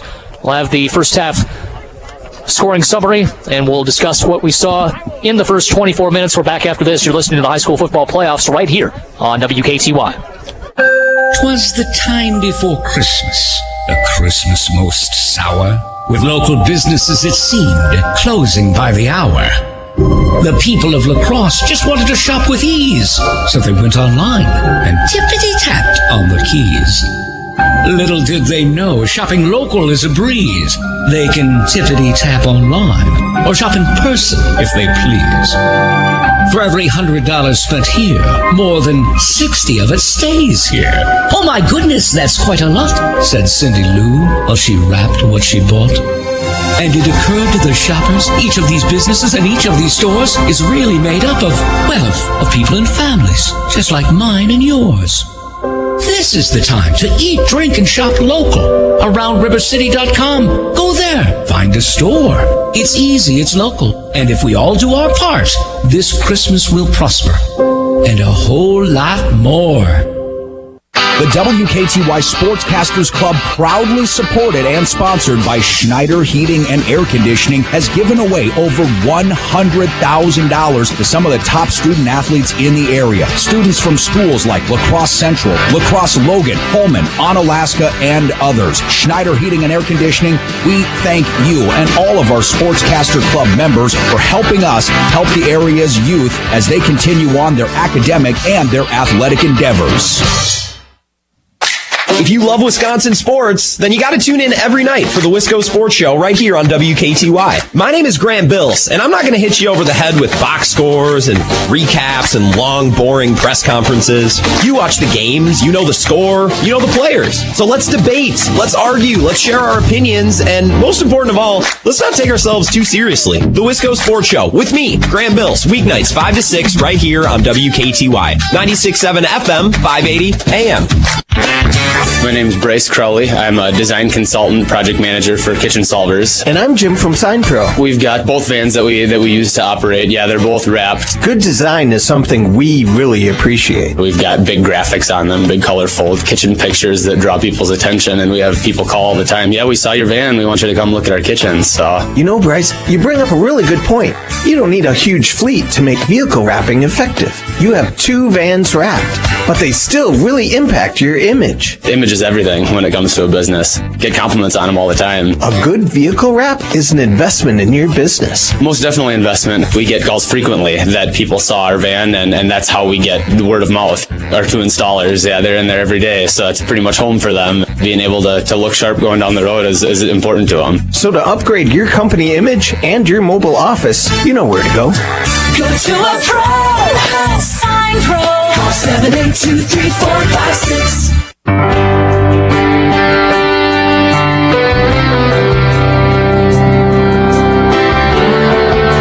Here in Lancaster, Drew Kelly, Hunter Baumgardt live with you this evening. Aquinas holds a 16-8 lead at the halftime intermission break as we have level 2 of the high school football playoffs.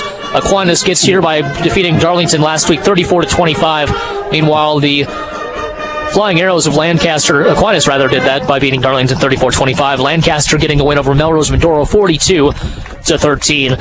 Back with Hunter Baumgardt and Hunter. Let's go over the scoring summary. Lots of action in those first 24 minutes. Yeah, absolutely. Both teams having some success on the offensive side. Aquinas having success early. Aiden Lee, 5-yard touchdown run with 8:01 to go in the first quarter. Made it 6-0, and then a 2-point conversion was good. Made it 8-0 Aquinas. Miskowski then with a big touchdown reception with 11:26 to go in the second quarter. Made it 14-0, then the 2-pointer was good. So 16-0 Aquinas before the Lancaster Flying Arrows took over, and they went 5 minutes and 26 seconds off the clock, and they went and scored a touchdown on a Dival touchdown run of 1 yard, and they got in there to make it 16-6, and then their 2-point conversion was converted on a wide open pass play to the back of the end zone. 16-8 with 6 minutes left in the second quarter, and that's exactly where we are now. As the last 6 minutes, both teams get the football, neither of which could score, and now we are at a 16-8 ball game, and it should be a great one to finish out. Yeah, I think the Aquinas offense is going to have to step up a little bit here as you take a look at the strategy of these Flying Arrows. Those last couple of possessions, they want to eat the clock. They want to burn the clock and pound you with Dival up the middle, and you get a couple of more scores on the board and get a couple of stops. Obviously, that sort of planning attack and sort of play calling kind of goes out the window. You can't really do those halfback dives anymore when you're down by 3 scores or what have you in the fourth quarter. So if Aquinas can jump out to a bigger lead here early part of the third quarter, I think they've got a good shot. As far as the defensive side, how do you think, Hunter, they're standing up there as far as Blugolds? Yeah, the Blugolds for the most part has been pretty good on the defensive side. Like you said, the most success that Lancaster has had is those Dival 3, 4, 5-yard runs, and what you do is you continue to stack that, and that gets you more and more yardage. And then you get, the first down you get 5 yards, and then second down you get a few more, and then all of a sudden third is every time it's 3rd and 1. Now Aquinas has been doing that on the offensive side, but they've also been giving that up on the defensive side. So if you're the Aquinas Blugolds, focus more on stopping the run. Knapp has thrown a couple of balls, but they've kind of been overthrown. The biggest plays have been Knapp, where he's been able to either scramble or do kind of a QB draw and get the chunk of yardage, whether it's 15, 20 yards, or Dival just pounding it away. But like you said, if Aquinas can get a 3-touchdown lead, Lancaster's not going to be running it with Dival anymore. They're going to be passing it more than they are running the football. So that would be kind of a key for the defense, as I'm sure maybe Coach Tom Lee's talking about in their huddle over halftime. We're going to take another quick break here on the halftime show. 16-8, the Aquinas Blugolds on top. Grant Bills will be previewing a little bit of weekend action, lots of football, Green Bay Packers, Wisconsin Badgers action as well. He's going to be in there tomorrow for Dave Carney, the WKTY morning show. Make sure you listen to him. We get a preview of that show coming up in just a little bit. You're listening to the high school football playoffs on WKTY. If you're a sports fan, you can't afford to miss the Dan Patrick Show on WKTY.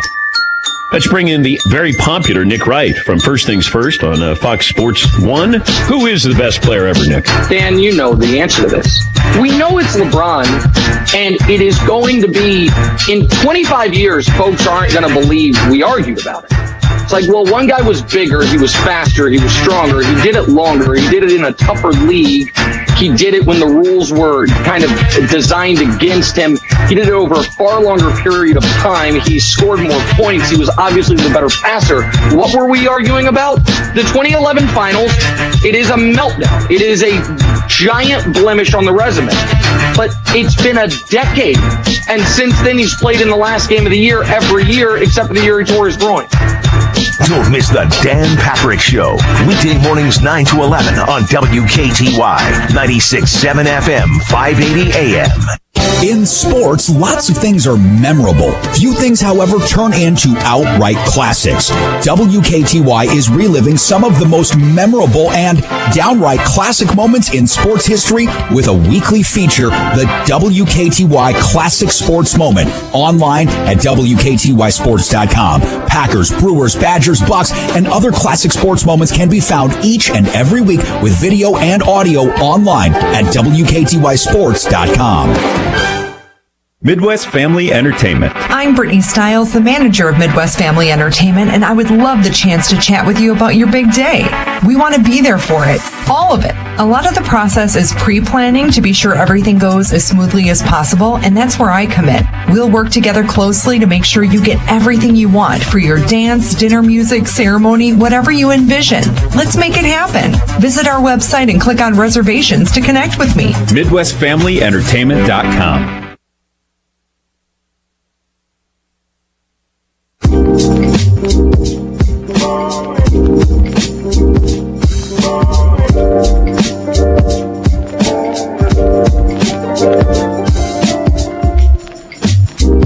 WKTY Studio Update. My name is Graham Bills. Hope you're enjoying the WKTY football game of the week. Aquinas visiting Lancaster.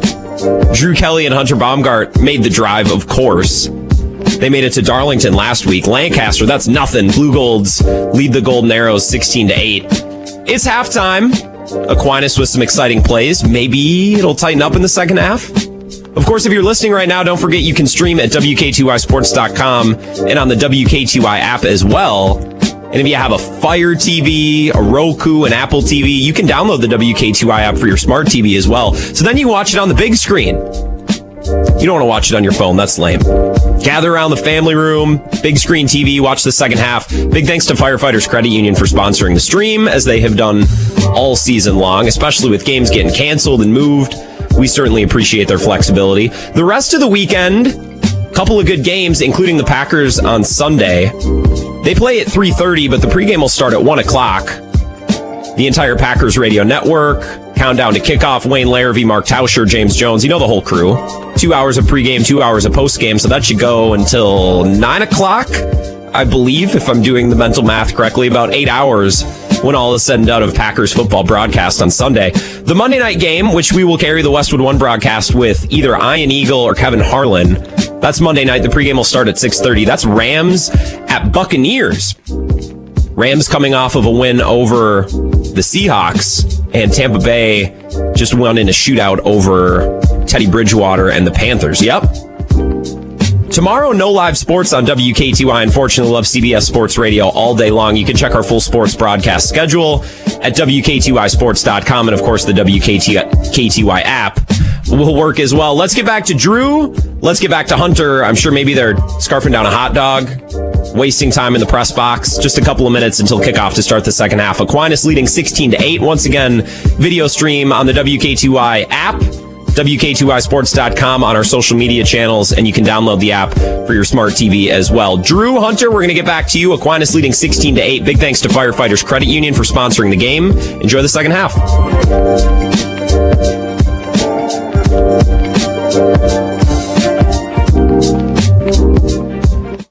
So you're a big fan of WKTY, huh? Well, that means you're one of the smartest people in the entire region. So smart, you're going to download the absolutely free WKTY app to your smartphone or your tablet today. You can sign up to win stuff from WKTY. You can listen to the Overtime Podcast with Dave Carney, the Wisco Sports Show podcast with Grant Bills, even the Outdoor Show with Kevin Millard on the WKTY app. Get your latest news and information, all your favorite sports teams absolutely free on the WKTY app. This is a Wisconsin Sports Zone update. Well, it was good news, bad news on the injury front for the Packers today. The good news, quarterbacks Jay Alexander and Kevin King both practiced on a full basis. Alexander coming back from a concussion. He missed last week's game. King has missed the last 5 with a quad injury. Bad news came in the form of Devontae Adams. After being limited with an ankle injury yesterday, wide receiver did not practice at all today. The team will see how the rest of the week plays out. Coach Matt LaFleur knows they're going to have their hands full across the board on Sunday against the 6-3 Indianapolis Colts. It's probably the best special teams we've gone against, and then offensively and defensively, they fly around. So just trying to combat that freshness, and we're going to have to do a great job of knowing the plan, being able to play as fast as we possibly can, and have to have great execution. Packers come to the game 7-2, tied for the best record in the NFC. Turning the Badgers, they're 7-point favorites in their matchup with unbeaten Northwestern on Saturday. Wisconsin should get several key pieces back after missing time with COVID-19 issues, including running back Garrett Groshek, defensive end Garrett Rand, and cornerback Rashad Wildgoose.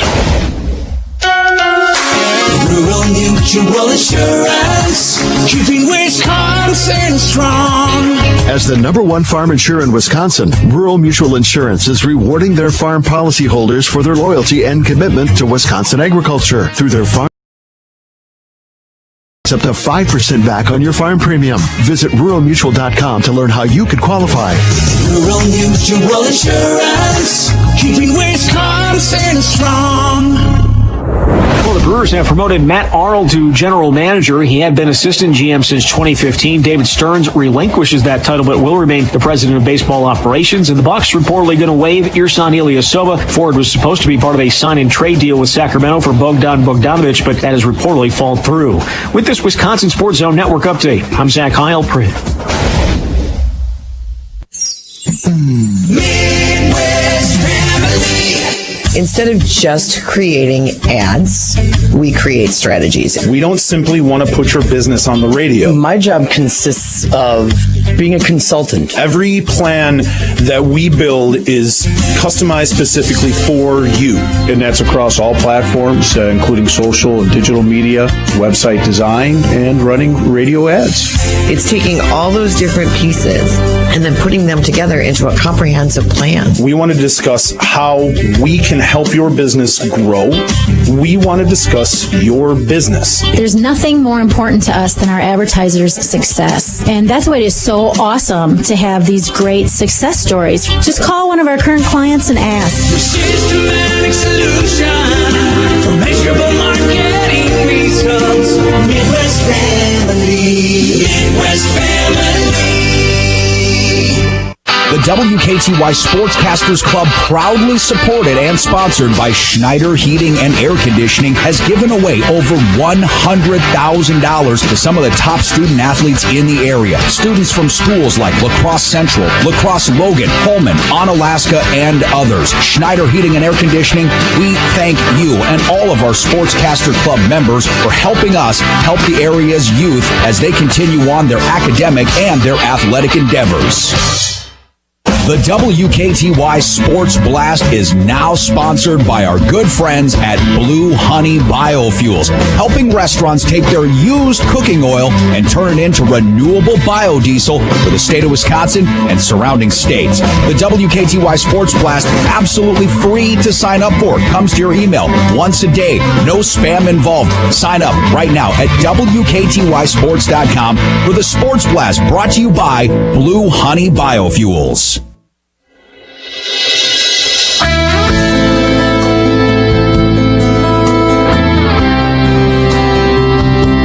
Back here in Lancaster, Kelly Hunter Baumgardt live with you here this evening. Once again, the Aquinas Blugolds hold a 16-8 halftime lead here at the home of the Flying Arrows. And Hunter, as we near the second half kickoff here, what are your thoughts as we get going in the second stanza? What do both teams have to do? Yeah, absolutely. Well, it's 16-8, like you said, so Aquinas has the lead, and you got to add on to that lead. Now, Lancaster does get the ball to start halftime, or after halftime, I should say, as when halftime concludes. So Lancaster's going to have an opportunity here to go down and score and maybe tie this thing up.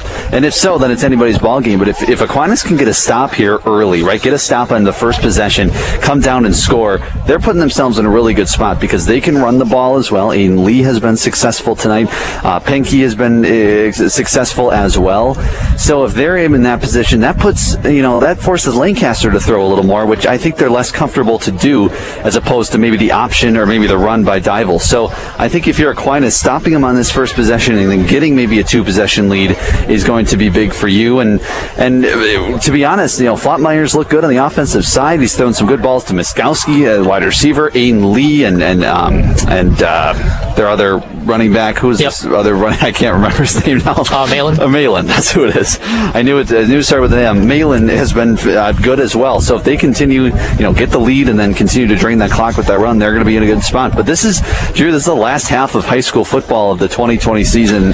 Yeah. Obviously, we might have some spring football, which will be just strange in all accounts. We thought this season might be strange. That is going to feel more strange than anything. But this is the last half of football for the high schools in 2020, and they're going to be putting it all out there, I'm sure. Especially the seniors. We've talked about the seniors all season long about how critical these few games were for them to, it's just going to be not the same in the spring. It's just not going to be the same. But, obviously you're liking to be out there with your friends and your teammates in the spring, but something about, football in the fall in cold weather, like it is right now, or tonight, but in general, in the state of Wisconsin, it's just, it's a special opportunity for Aquinas, and they are obviously looking to go 2 straight wins in the playoffs, something they haven't done in a long time. So this is a big time win and game for them to get a victory and continue to push towards a stable program for head coach Tom Lee, which they got a lot of food in the cupboard as well going ahead. They got a lot of young players that are going to be returning next year, but they want to make sure that they end this season, specifically in 2020, on a positive note. So we are about set for the second half kickoff. Corsi will do the honors for Aquinas. The Flying Arrows will be moving from left to right. Their return men all spread out. And Corsi will run up and boom it. It's going to be a line drive again, taken this time on the up man at the 30-yard line and getting across the 40 out to the 44 that time. On the return was Skylar Burkholder. And it'll be pretty good field position for the Flying Arrows as they open up the second half on offense. Yeah, you're exactly right. Great field position, and that's kind of the risk you run if you do those squib kicks like they've done all night. You run the risk of the up man getting it and being able to take it just 10, 15 yards, but all of a sudden you're at the 44-yard line, which is fantastic field position. So we'll see if the Flying Arrows can take advantage of that. Lancaster comes out with Knapp under center. Dival right behind him, 1 receiver out to the left side, 2 to the right. Now here is the read option. Knapp will keep it himself and get tackled right around the line of scrimmage, then falls forward for a gain of about 3 on the play. Coming off the bottom of the pile was David Malin with the tackle, second down, and it's about 6 to go. And Knapp took a shot at the end of that play. A hard hit there from the defender, but able to pop back up and back up there. But yeah, that's been one of their successful plays tonight too, has been that, whether when Knapp keeps it on the option or whether it's a draw, Knapp running the football has been, he's their leading rusher in attempts from what I saw. 2 receivers out to each side here, and here is the play action as Knapp will go down the middle of the field, and it's going to be incomplete. Incidental contact there between Chris Wilson there and Isaac Oyen, who was the intended receiver. Fans wanting a call, but I think that was a good no call there on the part of the officials. It's going to be 3rd down at about 5. Yeah, I think it's incidental, but coach not happy about it on the Lancaster sideline, wanting the call there. But like you said, I think it was more just incidental than anything intentional. So now it's 3rd down, and the Aquinas defense in a good spot here. Might be 2-down territory, depending on how much, if they lose yards or gain yards. 3rd down and 6, 2 receivers out to each side. And here's the handoff up the middle. Big time hole, rumbling all the way down to the 40-yard line is Jacob Dival. And that's really all you need on those 3rd and medium situations. Just give it to your big fella in the backfield and let him run. You're exactly right. Rumbling, stumbling right down the field and able to gain, 14 yards on the carry and set the Lancaster Flying Arrows in a good spot here. And that was one of their most successful plays in the first half, was just running it up the middle with Dival. And, 4 to 5 plays, and sometimes he breaks it open for 10, 15 yards. 1st and 10 at the Aquinas 40-yard line, 10:47 to go. And at some point, obviously they're spreading you out keeping that box a little bit light for Dival to take advantage. And here's another play-action fake. They go over the middle, intercepted on the play. Aquinas reads it well on that pass, and it's a big-time interception by the Blugolds. Number 22 for Aquinas, Michael Liam.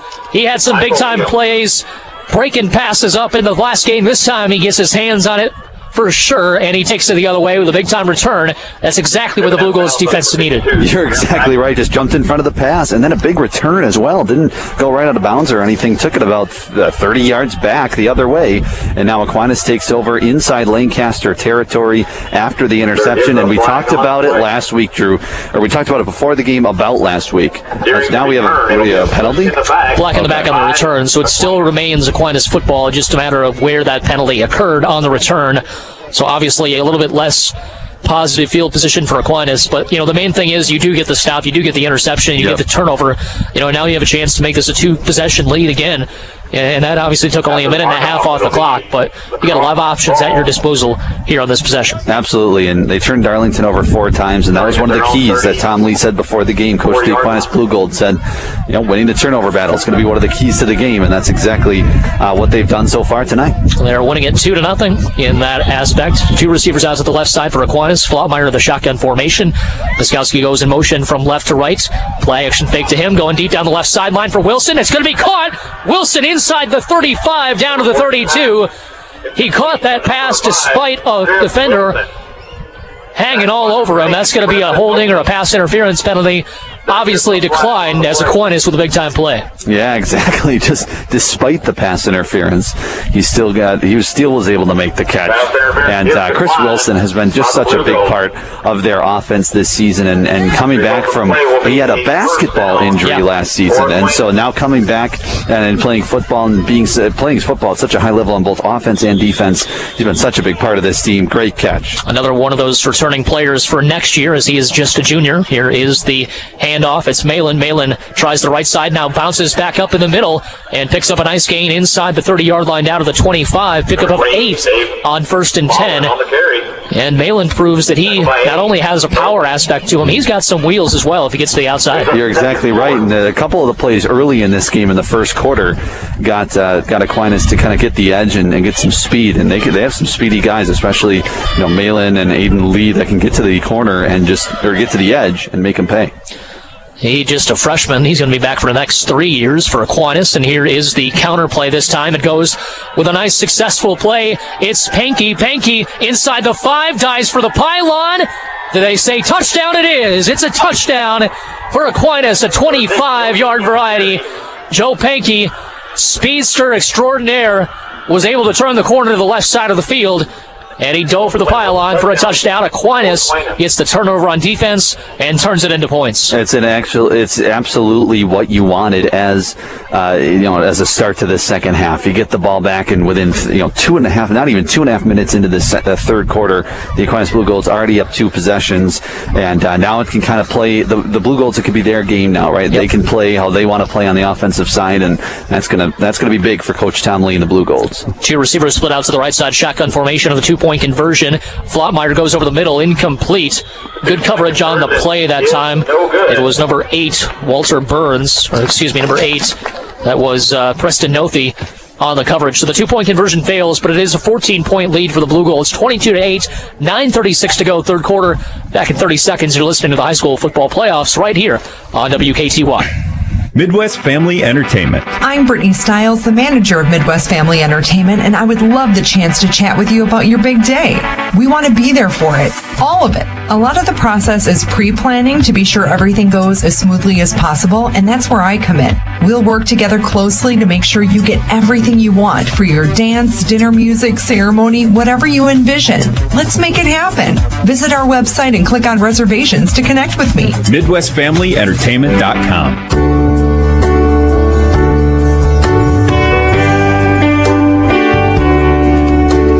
Here in Lancaster, Drew Kelly, Hunter Baumgardt, a 25-yard counter play turns into a touchdown for Joe Pankey. And now we've got a kickoff by Ben Corsi. Return men back deep. Preston Nothey, Michael Ime, and also number 33, that being Hayden Wagner. And Aquinas has done a nice job. We talked about their success in kick returns.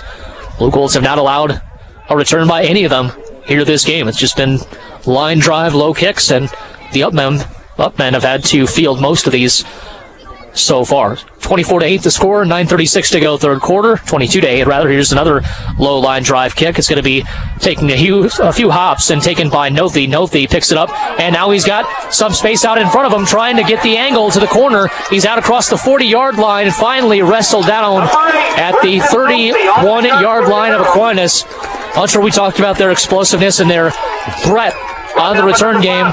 They showed it on that play. Exactly, even with the squib kick, because we've been talking about how the strategy of the Aquinas kicking team is to do the squib kick, not allow their better returners to be able to get to the football, but he did there, and he brought it all the way back to the 31-yard line, and they've had 2 kick return touchdowns the last 3 games, and that almost went for one. If that wouldn't have been tackled there, he would have been gone. So Lancaster now takes over. Great field position. Chris Wilson with the tackle did a nice job of staying with him, making sure he kept pushing him to the sideline, and finally got the angle to drag him down at the 31. So big time return there by the Flying Arrows. We'll see if they can take advantage offensively. Here's the handoff to Dival. Dival will be sent backwards. What a tackle there on the play.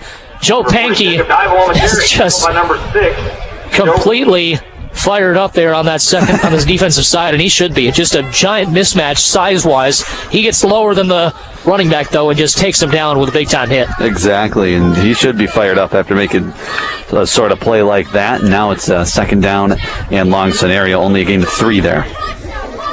Dival outweighs Pankey by 35 pounds. That time, Pankey gets the better of him. Now here's some pressure, and a sack on the play. Hayden Knapp, nowhere to go, as the Blugolds had great coverage on the back end and were able to get the sack in the backfield. Looks like a holding penalty as well. Yeah, exactly, and if you're the Blugolds, you decline or accept. We shall see. I think you decline it here and bring up third down and long. They haven't shown really the ability on these third down and long situations. And obviously, 4-down territory doesn't seem like either team is very interested in kicking.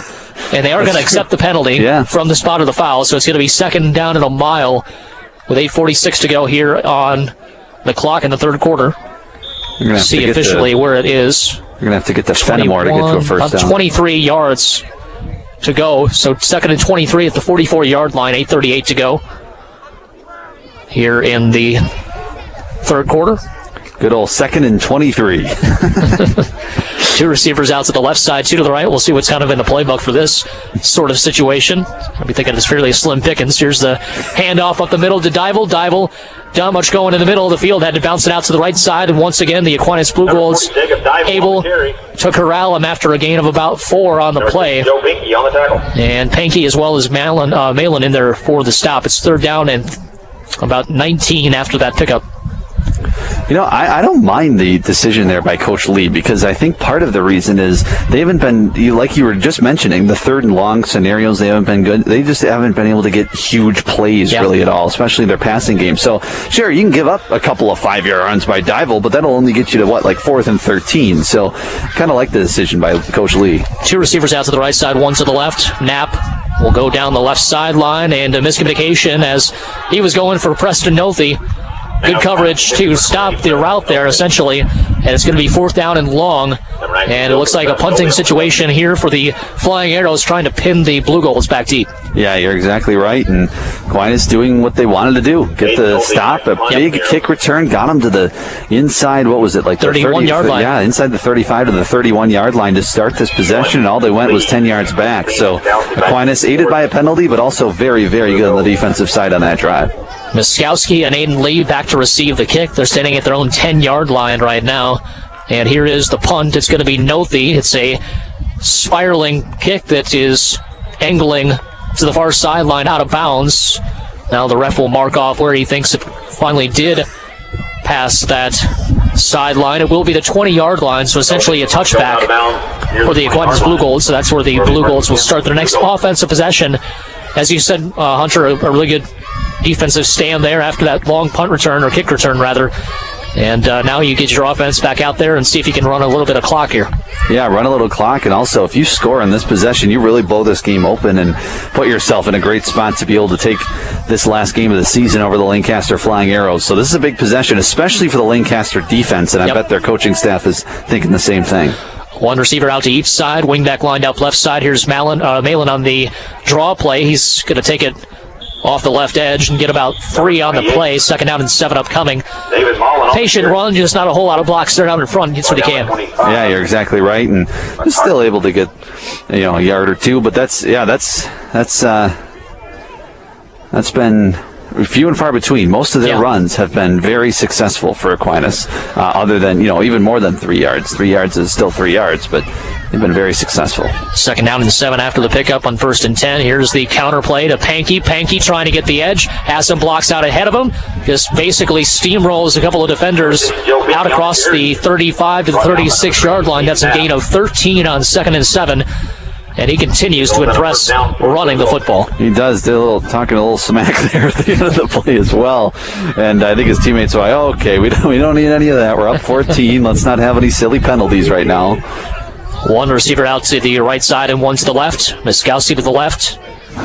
And now here is the handoff to Malin. Malin will try the right edge this time. Nice cut back up in the middle. Not a whole lot there blocking-wise, but he gets across the 40 to the 41-yard line. Pickup of another 4 on 1st and 10. And the Blugolds just methodically starting to brought down the number 27, Carter Vesterman. Do what they want, essentially, offensively. Just can't afford a turnover or a penalty in this position, but so far, so good. Yeah, Aquinas' offense has not missed a beat with Hargrove being out this week either. Hargrove not able to play their running back, who, of course, was the starter after Will Cambio went out, but they haven't missed a beat. Here's the double counter, this time to Pankey. Pankey inside the 45, out across the 45 to the 46-yard line. So they once again go with that double counter play, and it's not as easy as they make it look. I mean, there's a lot of moving pieces. There's a lot of things that have to happen successfly to make sure that's even a 5 or a 6-yard game, much less, a fumble or a touchdown would have you on either end of the spectrum. But, they obviously practice that quite a bit throughout the week, and they've pretty much run it to perfection so far here tonight. They really have. That play has been, kind of their, not their bread and butter, because they've run a lot of different things, but just a successful play. 1st down and 10. Here's the draw play to Malin. Malin will once again read his blocks, get a couple of yards on the play. Inside 5.5 to go here, 3rd quarter. Drew Kelly, Hunter Baumgardt, live with you this evening from Lancaster High School in Lancaster, Wisconsin. About an hour and 50-minute drive. Decent contingent of Aquinas fans as well. Some students making the trip. If you're not able to make the trip, do appreciate everybody tuning in on WKTY, WKTYsports.com/video, the WKTY app. Also on Roku as well. Plenty of ways to listen and watch this game here on WKTY. Here's a long pass by Flotmeyer going deep down the right side for a corner route. Looks like Miskowski was the intended target. Good coverage on the play by Hayden Wagner. Actually, that was number 3. My apologies. That was Hayden Knapp. Basically, step for step with Miskowski that time. It's going to be 3rd down and 8. Yeah, that's just so impressive that Hayden Knapp, the quarterback for Lancaster, is just very good also on the defensive side. I know a lot of players, whether it be any kind of school. It's always in high school they play offense and defense many of the times. But man, that's just what the quarterback can do. That's impressive. And now here is the play-action fake. Flotmeyer off his back foot, firing deep down the left side, and he kind of just let that one go and lived to fight another day as he took a seat on the ground after the hit. It's going to rig up 4th down and 8 at the 48-yard line of Aquinas. Looks like the punting unit will come out, and probably a smart decision by Coach Lee here. No need to give him a short field. They just had one on the kick return. You don't want to give him another one. Yeah, you're exactly right. And I think Aquinas is like, all right, we're up 2 touchdowns. Let's put it back on our defense, who's been fantastic, especially in the second half so far. And let's put the onus back on them because they can handle it. So 3 gunmen getting set to get down there. And here's Flotmeyer, a low snap. He had to get rid of it. Now they've got a roughing the punter there. Flotmeyer, though, holding his right knee. We've got the play on the other end going down to the 17-yard line. The 14, rather. Flag on the play. It looks like Flotmeyer's going to be okay. Man, the way he was holding his knee on the ground on the other end of that play, it did not look good. And he's a little gimpy here, but We'll see what he can do. He's going to come off. Or does he play defense? He's the quarterback, yep. Well, no, yeah, but he's the punter as well. I mean, that was his right leg. That was his punting leg. Should be an automatic first down. It will be a 15-yard penalty. Brings it all the way inside of Flying Arrow territory at the 37. So first down and 10. Might be a good time to see these direct snaps with three blockers in front. That's exactly what they're doing. Yeah, there it is. Flatmeyer taking a little bit of a rest as they want to get these plays in and shove it down the throat of the Flying Arrows after that roughing the punter. And now we've got whistles, and it looks like a false start penalty on Aquinas. There's a flag on the play. And it'll be a false start on the Blugolds. 1st and 15 upcoming. False start against the Blugolds. And we saw a roughing the punter call go against the Blugolds last week against Darlington, and obviously that was what led to a touchdown at the end of the game, or at the end of the drive for Darlington when they absolutely needed it. That time, Aquinas on the receiving end of a good roughing the punter call. Obviously, I'm sure Jackson Flatmeyer's not looking to do that a lot, but gets the job done, gets the first down, and here is the reverse. They're going to go on the jet sweep on the pass play, deep down the field. What a play call, and a touchdown for Aquinas. That was wide open. What a play call by head coach Tom Lee. Michael Liam with a catch and a score. It's 28-8 with 4.5 minutes to go in the third quarter. So he gets hurt on the punt, and then they run a play. It's a false start, gets him a little more time to get the legs back, and then boom, goes on the reverse, and I think he's all right. That was a perfect pass to Liam, and now they're jumping around on the sideline. Liam ends up on the ground, so he's got to be he needs to stay upright. Can't have any more injuries. What a play call. That, right, exactly. It was executed as perfectly as well. Michael Liam had no one within 10 yards of him when he caught that pass. Here's the toss play out to Lee. Lee cuts back in, trying to get to the pylon. This time he is stuffed, no good on the 2-point conversion. But it is 28-8 on a fantastic reverse pass as Jackson Flatmeyer seems a little gimpy, then he seems perfectly fine as he delivers a strike for a big-time touchdown. 28-8, 4:30 to go here in the third. We're back in 30 seconds. You're listening to the high school football playoffs on WKTY. Hey, it's Dave, host of your WKTY morning show. Hope you are enjoying a great day and or evening. On Monday, I'm going to recap the Green Bay Packers and Indianapolis Colts Sunday here on WKTY. Also, going to be looking back at the Badgers taking on Northwestern, and we'll be tracking along with more movement. Have the Bucks really lost Bogdanovich? I'll get into all of it bright and early Monday morning starting at 6 o'clock right here on your home for sports in Western Wisconsin, WKTY.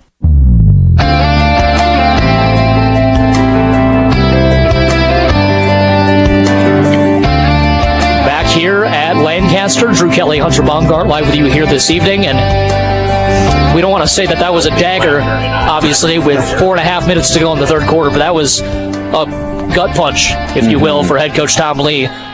Just a big-time play by the Aquinas offense on that trick play.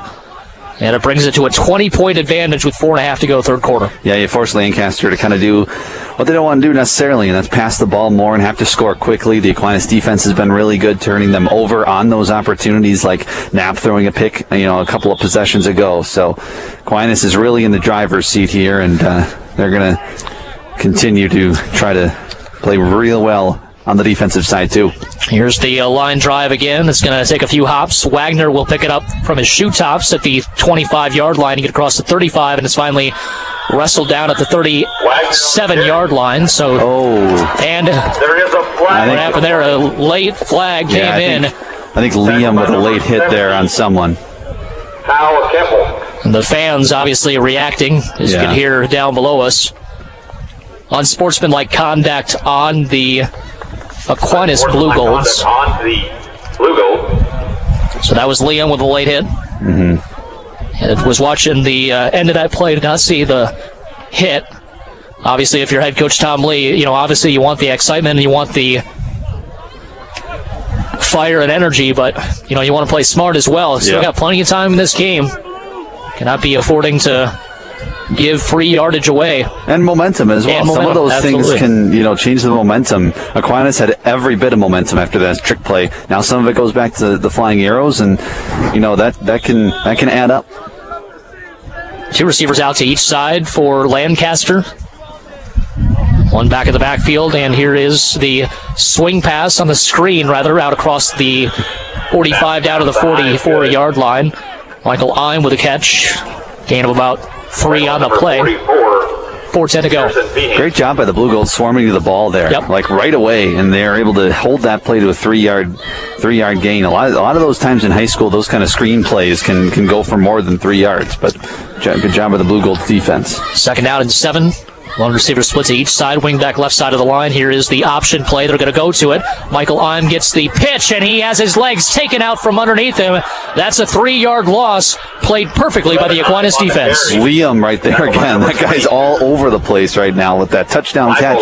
And then, of course, the penalty, but then coming back and making the play there for a loss of a couple, and now a big 3rd and long scenario for the Flying Arrows. 3rd down and 9, the official yardage. 3:25 to go here, 3rd quarter. 20-point lead for Aquinas. Trying to get a stop, get their offense back out there to extend it. Here is the handoff once again, and a fumble on the play. Hat right on the football, and it results in Aiden Lee and a late shove out of bounds, and that's going to be a penalty as well. It looked like Hayden Knapp shoved him from the sideline. I don't think it was intentional. Maybe it was. Now he's picking him up there and trying to say that it was unintentional, but it was well out of bounds. They put the helmet right on the ball of number 40, Jacob Dival there, and that's going to be a 1st down for Aquinas, and then a 15-yard penalty for the Blugolds as well. So it should be at about 35-yard line of the Flying Arrows.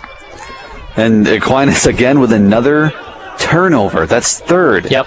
Winning the turnover battle 3-0, and against Darlington, they've had 4 turnovers, and that's just been so key to this team. They turned an interception earlier into a touchdown. We'll see if they can turn a fumble into it here on this possession. They mark it the 34 officially, so they say the penalty took place at the 49-yard line of Lancaster, so good field position again to start this possession.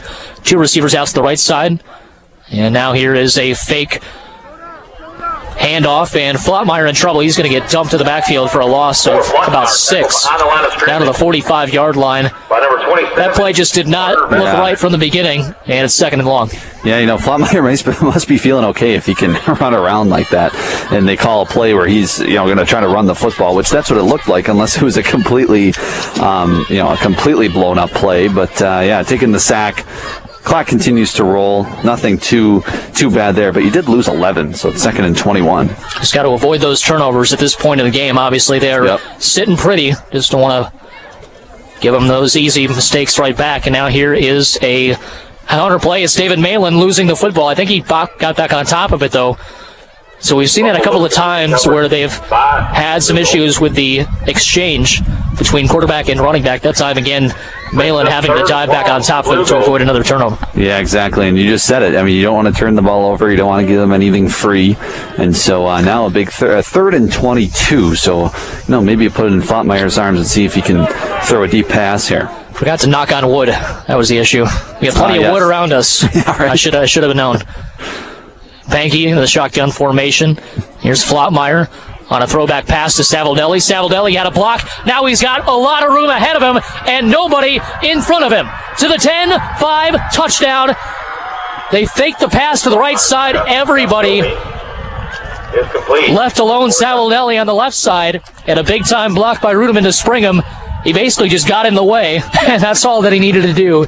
That's a big-time 47-yard touchdown pass and catch from Flottmeyer to Savoldelli. You're right. Everybody went right, and he was just sitting all alone out there. And once he made that one guy miss, it was gone. And there was just nobody within 20 yards of it by the time he got to the 10-5 into the end zone. So Aquinas now with a big lead. They are in control, 34-8. Going to go with the direct snap. Aiden Lee, the running back here.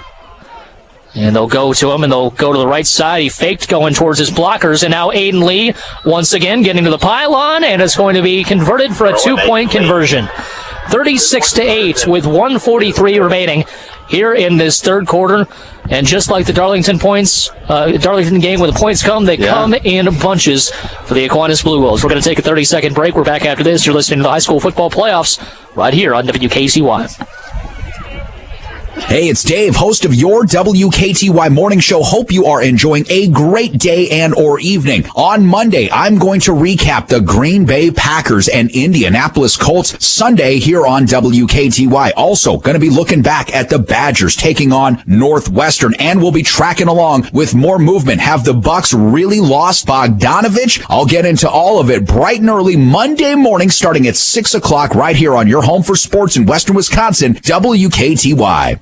Down the right sideline, MVS has it to the end zone for the touchdown! Hey, lacrosse, nobody talks more Packers football than me. Don't miss the Bill Michaels Show every day, 11 to 2, right here on WKTY. We're going to cover every game, hear from the coaches and the players, and get the inside scoop from the best reporters and experts. That's the Bill Michaels Show, talking Packers football all season long, right here on Western Wisconsin Sports Talk leader, WKTY. Oh, what a play!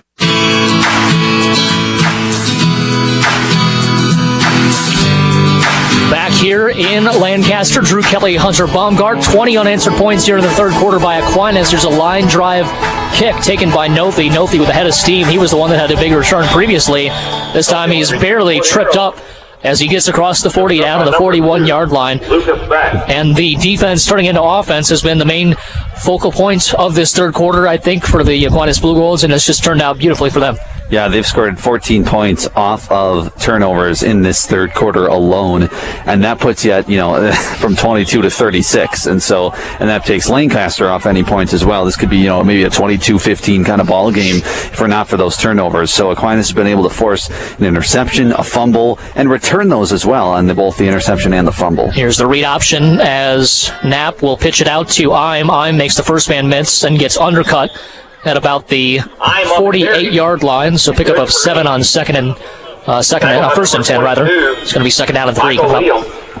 Yeah, Aquinas, they're up 36-8 here. This has just been impressive by the Aquinas Blugolds. Lancaster is a good team as well. They won by near 30 points last week against Melrose Mindoro. Aquinas, this is a very, very impressive performance. So second down and 3 upcoming. One receiver out to each side. Under center is Knapp. Here's the handoff to Dival, and Dival is tripped up as he gets across midfield down to the 49-yard line. And it should be enough for a first down, if not inches short, but I think he got it. Tackled by number 6, Joe Minky. We'll see. Still no signal for a first down. And now we will get it. So they will move the chains here with 56.9 seconds remaining. It'll be first down arrows. And the Blugolds look ready to go for defensively for this play. Here's one receiver out to the right side. That's Hayden Wagner. On the left side is Preston Nothi. Under center here is Hayden Knapp. Knapp will have the read option. He pitches it to Ime, the slot back, and now he slips just a yard behind the line of scrimmage. But number 22, he's been in there every single play pretty much. Michael Liam with the tackle regardless. And it's going to be second and 11. If there were a player of the third quarter, it would be Michael Liam.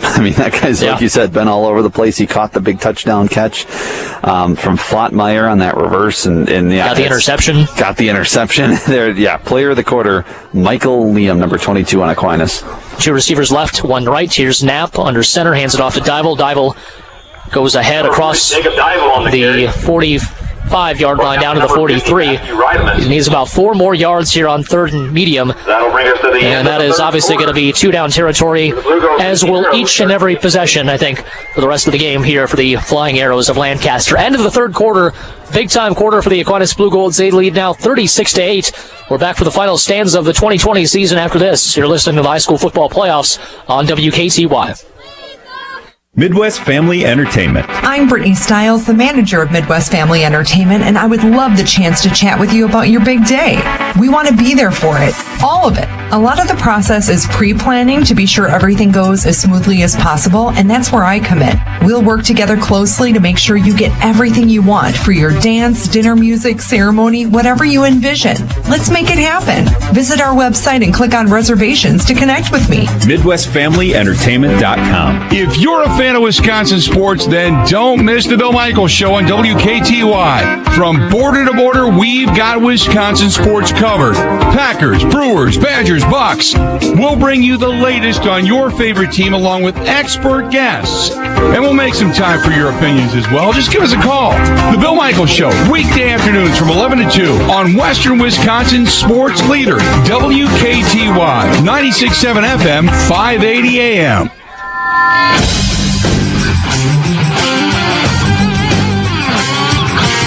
All right, back here at Lancaster High School as Lancaster with the football. Dival takes it off the right side, and he's got it to about the 37-yard line. That's going to bring up a fourth down. Drew Kelly joining me here. I'm Hunter Baumgardt here in Lancaster, Wisconsin, about almost 2 hours away from La Crosse. So Aquinas has made the trip, but Drew, the trip has not affected the Aquinas Blugolds at all as they lead 36-8 here in this fourth quarter. 11 and a half to go here until the end of the season. Aquinas fans liking what they're seeing here tonight. A timeout on the play, and it's going to be Aquinas who will take their first timeout of the second half. We're going to take a 30-second break. We'll be back after this. This is high school playoff football on WKTY.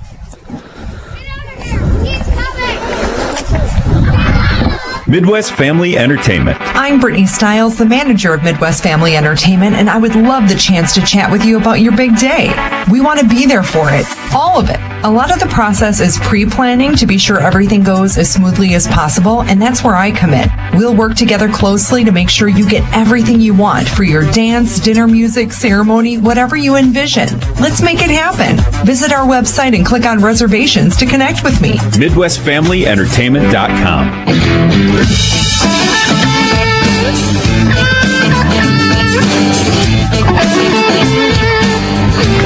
Back here in Lancaster, Drew Kelly and Hunter Baumgardt live with you this evening. 11:23 to go here in the game. Two receivers out to the left side, none to the right for Lancaster offensively. Dival right behind Hayden Knapp. Knapp under center, and he will keep it himself. And actually, that was Dival who did take the handoff. He gets maybe a yard, but that's all he needed. He was just inches shy, and they will move the chains here as that gets inside the 37-yard line, maybe the 36 is where they'll mark it. 11-14 and counting here to go. First and 10. Yeah, I'm guessing we'll see some no huddle. We're going to see some no huddle. Yep. Here, obviously down 28. Clock stops momentarily to move the chains. One receiver split to each side. Wingback lined up right side. Here's Hayden Knapp going over the right side. That's going to be complete. Caught at about the 26-yard line. Good for 5. And get the 29-yard line. That's a pickup of about 8 or 9. So that's a good slant pattern. We haven't seen many positive pass plays there early in downs. Yeah, Paulie Rudeman with a great open field tackle there. Right as soon as the wide receiver caught it, he was able to get the tackle. 2nd and 1. Here's the pass to the left side. Wagner with a back shoulder catch, and now he breaks the tackle. Nice juke move. Still carrying defenders for Aquinas inside the 10-yard line. Down to the 5. So Hayden Wagner with a big-time catch and run.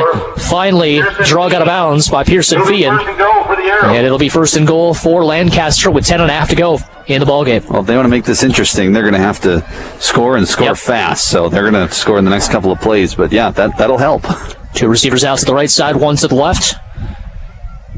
Knapp will come under center. Dival, the running back, behind him. It'll be on the 5-yard line. Actually, it will be at the 1-yard line. I apologize. And now here is the read option. Keeping it is Knapp, and now he is shoved backwards. That will be the 5-yard line. So 2nd and goal at the 5.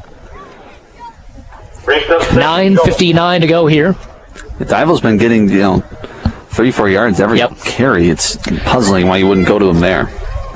2nd and goal at the 5. Two receivers split out to the right side, one to the left. That's Wagner alone on the bottom of your screen. If you're watching on the stream here on WKTY. And now here is the Read option again. I wanted to make sure he kept it. He did. A great job by Matthew Rudeman. And a big-time tackle there by Rudeman in the center of that defensive line. That drags him back for a couple of yards loss. They say he had his forward progression stopped. But just getting a little bit too cute, I think, for their own good here, 3rd down and goal.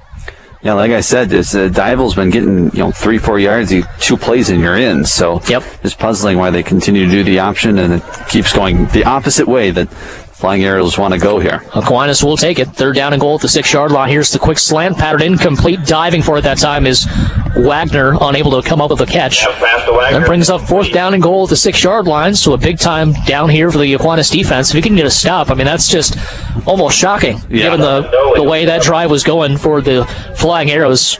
So we'll see if they can get a goal line stand. Yeah, you get a big pass play down to the 5, and you're thinking, okay, you got the momentum on the Arrows side there, coming down there, get a couple of plays, get in, but now it's 4th down, and this would be a very impressive stand by the Aquinas defense if they were to hold. We'll see if they will be able to do so. One receiver lined up to the left side, 2 to the right. Shotgun formation here for the Arrows. Dival to Knapp's right, and now Knapp will do a designed rollout to the right side. Aiden Lee pressuring him, and he's sacked. Aiden Lee with a sack in the backfield. He comes out of the pile, fired up, and the Blugolds turn the Arrows over on downs. We've got an arrow hurt on the play, but for the Blugolds, a big-time defensive stop, and they'll get the football back at the 10-yard line. Yeah, that was just an impressive stop overall by that Aquinas defense in the red zone, inside the 5, 4 plays inside the 7-yard line, all of which did not gain any yards. In fact, they went backwards. So just a very impressive stand by the Aquinas defense. Injury timeout right now. Just waiting to see how severe it is, if we're going to go to break or not. The Blugolds, we talked about who has Aquinas played, who have they lost to, who have they won against. Obviously this is a team that is going to be in the Division 5 playoffs going forward in a normal year. First 3 games, they play Division 5 opponents. They put up 43 points a game. They're, blowing teams out. The next 3 games, obviously they get to the Mississippi Valley Conference portion of their schedule, which in a normal year where you can set it from the beginning as opposed to having to take who you can get, with all the pandemic issues that have taken place, they would not be playing MVC opponents in the middle of the season. Right. It just wouldn't happen. And they got roughed up a bit. And you take a look at what the seeding did, Aquinas is not the number 4 seed in this regional. Yeah. Like, from what we've seen against Darlington, what we see tonight against the Flying Arrows of Lancaster, this was more just based on how they finished the season. But they did it against 3 really good opponents in the MVC.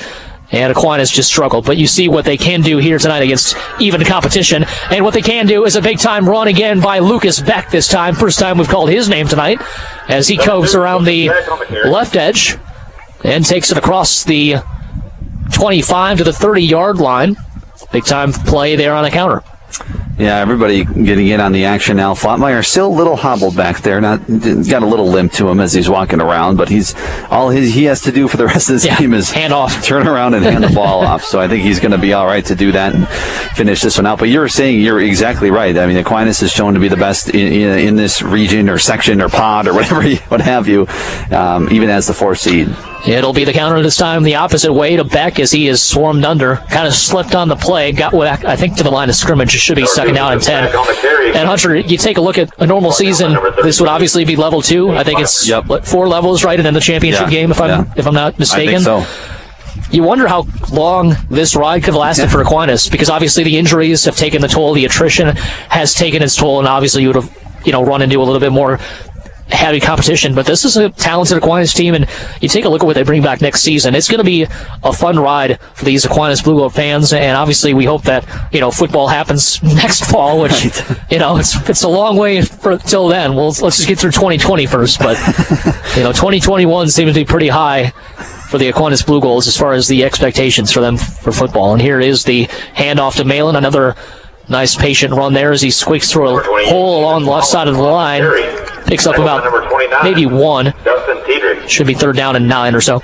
And talking, it's not not just the players as well, but Coach Tom Lee just seems like he really fits that program, fits that school really well, and he's been fantastic to talk to all season long. I was able to talk to him before the game tonight, and he just seems super invested in his kids, and just it says nothing but great things about all of them. It's it's about being good people and all that good stuff. So it's been he really contributes well to this program. 3rd down and 9, double counter. It's going to be Pankey again. Pankey across the 30-yard line of the 31. Going to be a gain of about 2. It'll bring up 4th down and 7 as the clock dips inside of 7 minutes to go here in this game. 36-8. Aquinas rolling on top of the Flying Arrows from Lancaster. We're hoping to have some high school basketball as well. Obviously, the Blugolds girls basketball team has started practice, so they'll be trying to fill out a schedule. Lacrosse obviously has postponed any sort of activity until January, and then we'll see what happens. We would love to bring you some sort of basketball action here on WKTY, and we'll let you know, obviously, what that entails as it gets closer. Punt there on the play on 4th and 7. David Malin downs the ball at the 39-yard line of the Arrows. 39-yard See if the coaches here put in any different players, maybe some seniors or something like that, to get them some playing time before their final football season comes to an end in high school. That's the thing with Division 5. Pretty much everybody has to play.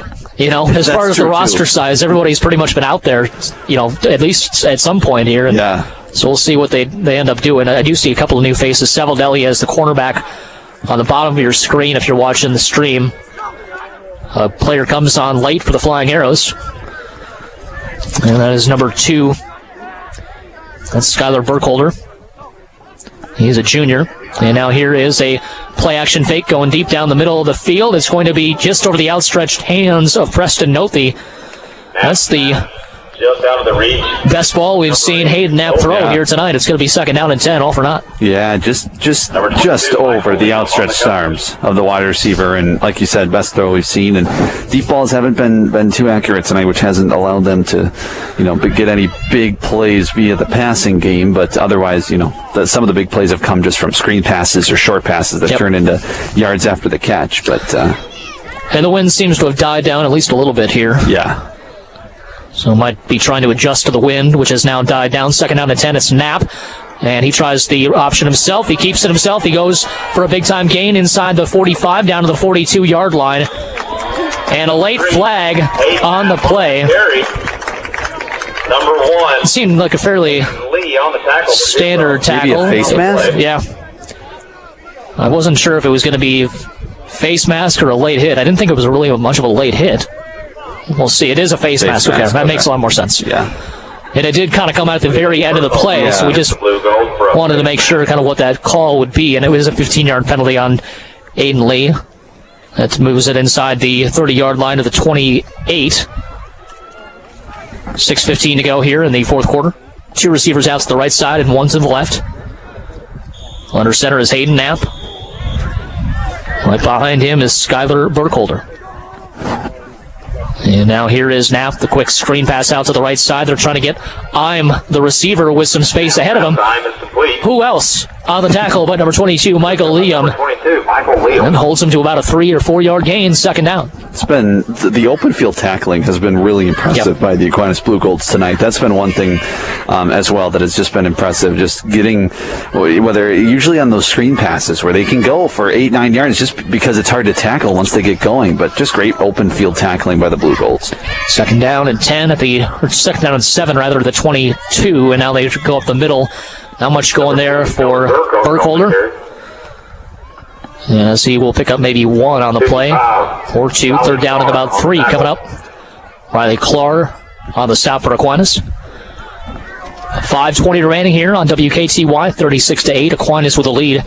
Here is the read option. Knapp will keep it himself, breaks the tackle, and now bounces out to the outside and gets undercut there by Michael Liam. Tackled by number 22. There's got to be some sort of like over-under bet or something going on from just his teammates, because he is just flying around all over the place. Inside the 15-yard line, it will be a 1st down for Lancaster. Quarterback Knapp with the carry there, and he slow to get up, but looks like he's okay. Held his wrist or his arm there at one point. Took a hard shot, obviously getting his legs cut out from underneath him, and went down in a hurry. First down and 10 at the Aquinas 13-yard line. 4:50 to go here in the ball game. Two receivers out to the left side, one to the right. And now here is a handoff to Burkholder. Burkholder will get about a yard, and then David Malin comes in and throws him backwards. And it's going to be second and long.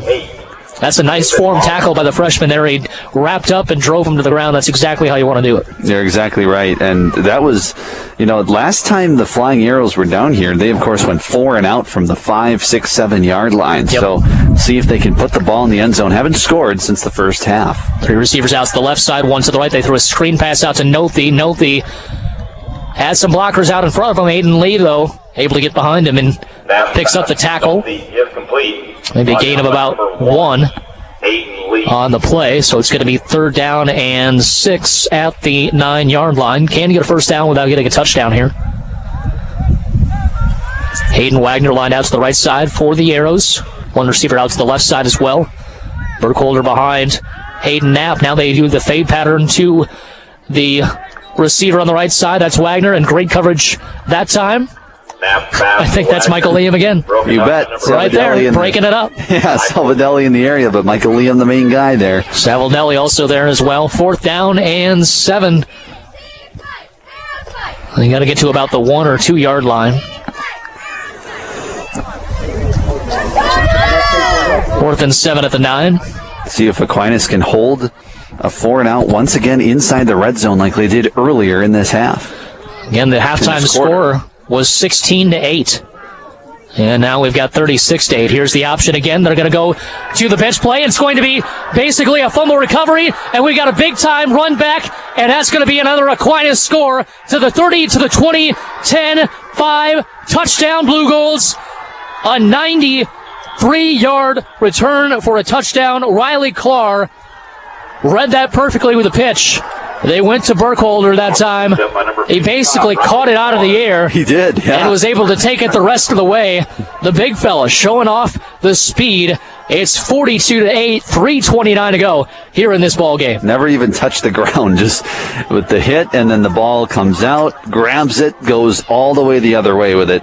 93 yards, like you said, and he has got his hands on his knees. He is pretty tired after that one, but they are going to go for 2, and now up 42-8. He deserves a break. No, actually, get back out there. We got a 2-point conversion to go to. Sorry. We'll see if they run away from him or what their strategy is here. 2 receivers split out to the right side. Here's the handoff, Malin, and he gets dumped in the backfield down to the 5-yard line. So 3:29 to go. No good. Ball carrier was number 20. Impressive defensive stands in this second half. 2 opportunities for the Flying Arrows to get points snuffed out twice by the Aquinas defense. 30-second timeout. Back after this, you're listening to the high school football playoffs on WKTY.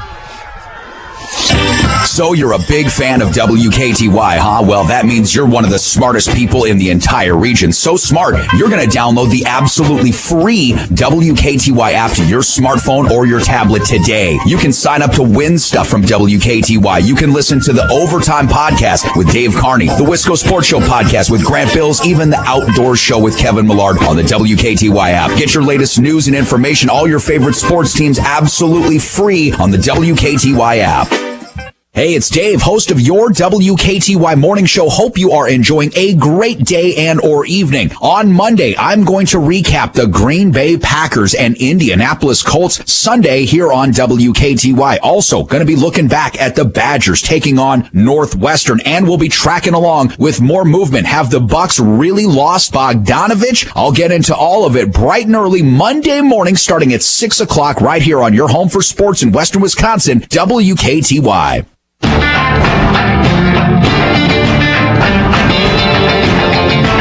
Back here at Lancaster High School, I was about to say Aquinas High School. They're playing like a home field advantage, though, right now. The Aquinas faithful on the other side of the field fired up as their Blugolds currently with a 34-point advantage with 3:29 to go in this contest.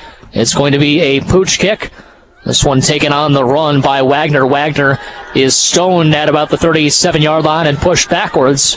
Number 33. And a late flag comes down again.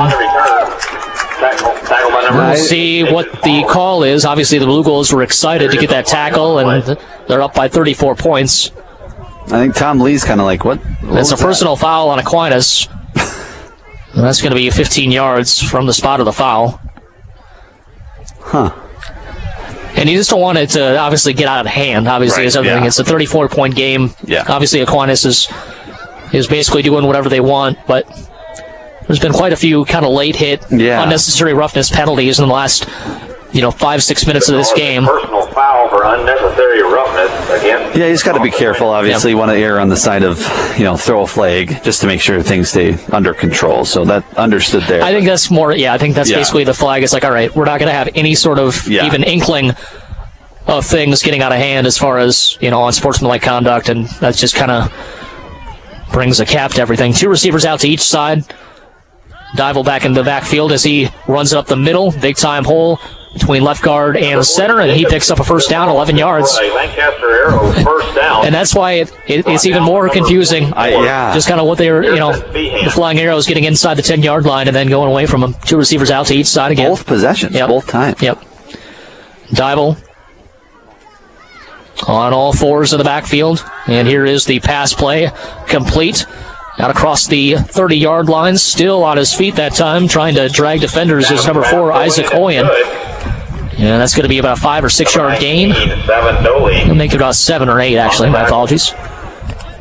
Lancaster yet to score in the second half, so their goal is just to get on the board here in this second stanza, as you said earlier. 2 receivers out to the right side, 2 to the left. Dival in the backfield again. Hayden Knapp under center.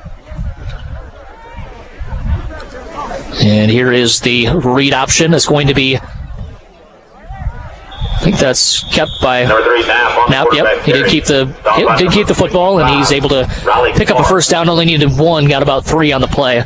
That moves the chains here for the Flying Arrows with 2:22 to go here in the contest.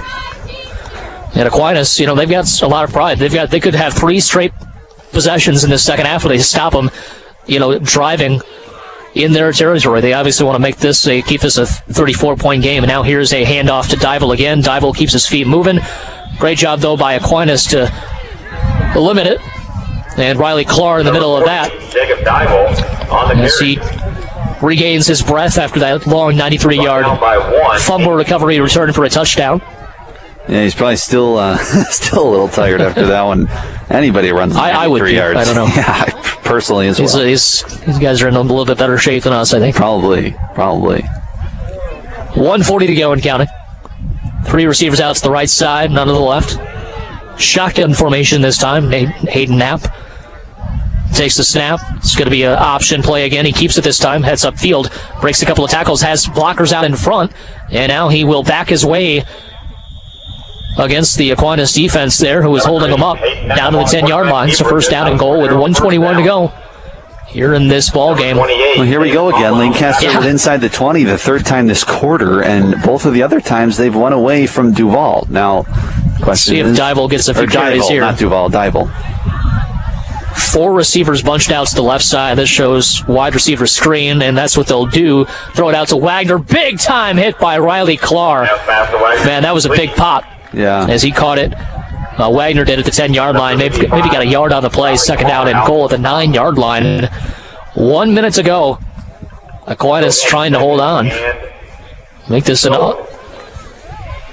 scoreless second half by their defense when they were only up by 8 points to open up the second half. And now here's an option play again. They try the play action fake and getting the sack in the backfield. A big-time loss by Ruderman. And it's third down and goal at the 13-yard line, loss of 4. Yeah, that's that's happened about 4 times this quarter, where they've been inside the red zone and they've tried the option, and Knapp has not been able to go anywhere. 2 receivers out to each side. Right behind Knapp is Dival. And some pressure from the backside. Sacked again. Aiden Lee rushing off the edge, and he gets the blindside sack there on Hayden Knapp. And Aquinas will force fourth down. 7 seconds to go. We'll see if they try to rush it up to the field, but I think that's going to do it.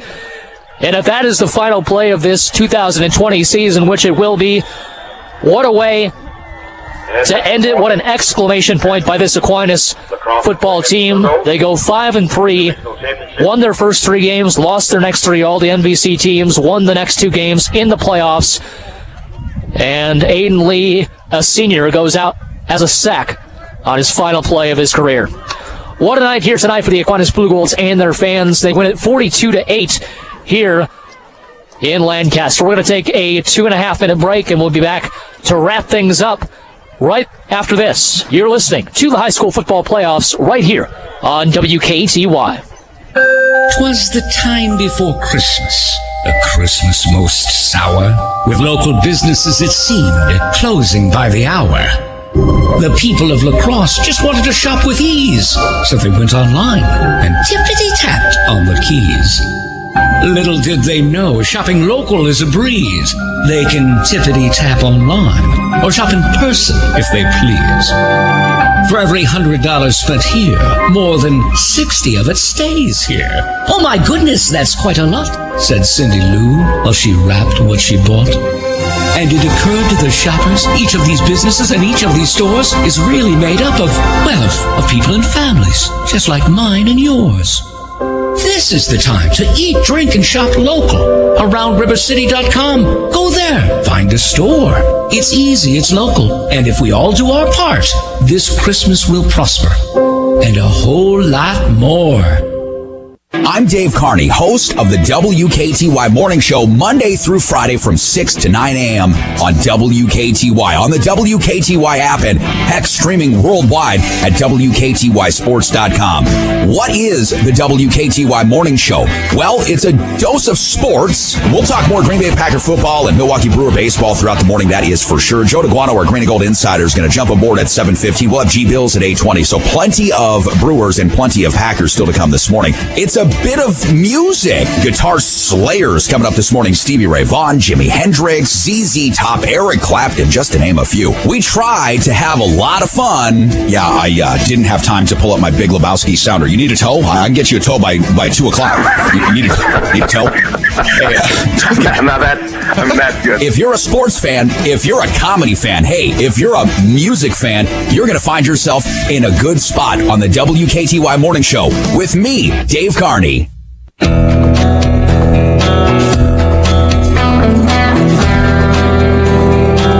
Back here at Lancaster High School, a fantastic night for the Aquinas Blugolds or their fans. 42-8. It was 16-8, Hunter, at the halftime break. Let's break down that second half because there was a lot going on there for both the offense and defense for Aquinas. Well, Aquinas scored 20 points in that third quarter. Yep. They scored on a Pankey touchdown run with 9:36 to go in the third to make it 22-8. Liam then with that reverse, Flotmeyer gets hurt on the blocked, comes up limping on that roughing the kicker call, but then he comes right back and they do a reverse to him and he throws a deep touchdown to Liam to make it 28-8, and then Salvadelli with a 40-70-yard touchdown reception with 1:43 to go in the third to make it 36-8, and then of course Klar with the 93-yard fumble return for a touchdown to make it 42-8, and that is our final, where the Aquinas Blugolds come to Lancaster and win after coming to Darlington and getting the victory as well. And the Aquinas Blugolds with just an impressive 2 weeks after coming in losing 3 in a row against opponents that they wouldn't usually see. They come in here, maybe that helped them, honestly. Yep. Maybe playing that stiffer competition, they come to these games, and maybe that helped them, because boy did they look impressive these last 2 weeks on the road. 42-8 again, the final score in this one, and we talk about what they've got bringing back for next year. It just showed, we talked about the war of attrition with this COVID stuff, with the contact tracing. We talked, Coach Lee talked about it in the pregame show with you, just what they didn't know what they were going to have last week. We didn't know if we were going to have a game last week. We got through an entire season. There was maybe 2 cancellations, I think, throughout the season that we weren't able to cover, and just, Onalaska and Aquinas kind of dealt with the same sort of thing. It's been unbelievable to be at these games. It's just been weird. There's just been no fans. Yeah. Obviously there's been no concessions. Like, there's hardly any bands at all. It's just been a weird season, but the fact that we can actually finish out this year, and the fact that we do it on a winning note for Aquinas, obviously they've got a lot of talent coming back next year. Got to thank a bunch of people. Obviously, Grant Bill's back in the studio keeping this on the air. Tyler Woodward, all the hard work that he does. People don't even know the fact that we're even on the air at all. Exactly. It just makes it a lot easier for us to set up. You know, he's the best. The man behind the curtain. Pay no attention to him, but pay attention to what he's helping you bring, and we've had just a fantastic season. Hunter, always a pleasure. It's been a great season. We hopefully will do it in the spring here and do some basketball as well, and also all the ADs and all the people that have helped us, you know, secure these spots and be able to do these broadcasts here this season. We couldn't do it without any of your hospitality and support, especially these last 2 weeks. Yeah, this has been a lot of fun, Drew. Always a pleasure to do it with you, and fun to travel down here, see a big Aquinas win, and we will, we'll talk to you next time, whenever that next time whenever that is. It will be. Absolutely. So this has been fun. We will keep you updated, obviously. Stay tuned to WKTY's Facebook page and WKTYsports.com for all the latest updates as far as basketball. Also on Alaska playing Portage here this evening, so we'll get you an update on there probably by tomorrow as far as what the score of that was. But again, just thank you to everyone who tuned in, all of our sponsors. Obviously, we couldn't do it without you as well. And one final score in this one, Aquinas with a 42-8 win. For Grant Bills back in the studio, and for Hunter Baumgardt, I'm saying, Drew Kelly saying so long, and we will talk to you in the spring of 2021. Good night. Your station for sports. Way back. Get up. Get out of here. Go. WKTY Lacrosse, 96.7 FM, 580 AM. Lows dip down to about 37 tonight under partly cloudy skies. Northwest winds 5 to 10 miles an hour. A blend of clouds and sun again tomorrow, high of 48. Lows level off around 24 tomorrow night. Seasonal temperatures Saturday and Sunday with highs in the low 40s. Chance of snow Sunday. A dusting of snow Sunday. Currently, it's 46 degrees. You on CBS Sports Radio, one night removed from the 2020 NBA Draft, such an unusual year. A few hours removed from NBA free agency. Things are real weird. And unfortunately, we had a big injury last night that was confirmed earlier today as Klay Thompson, this man has torn his Achilles in his right leg. He's going to be missing another season. Coming off of that ACL tear in his left knee, and he has another one. There's a lot going on in the NBA.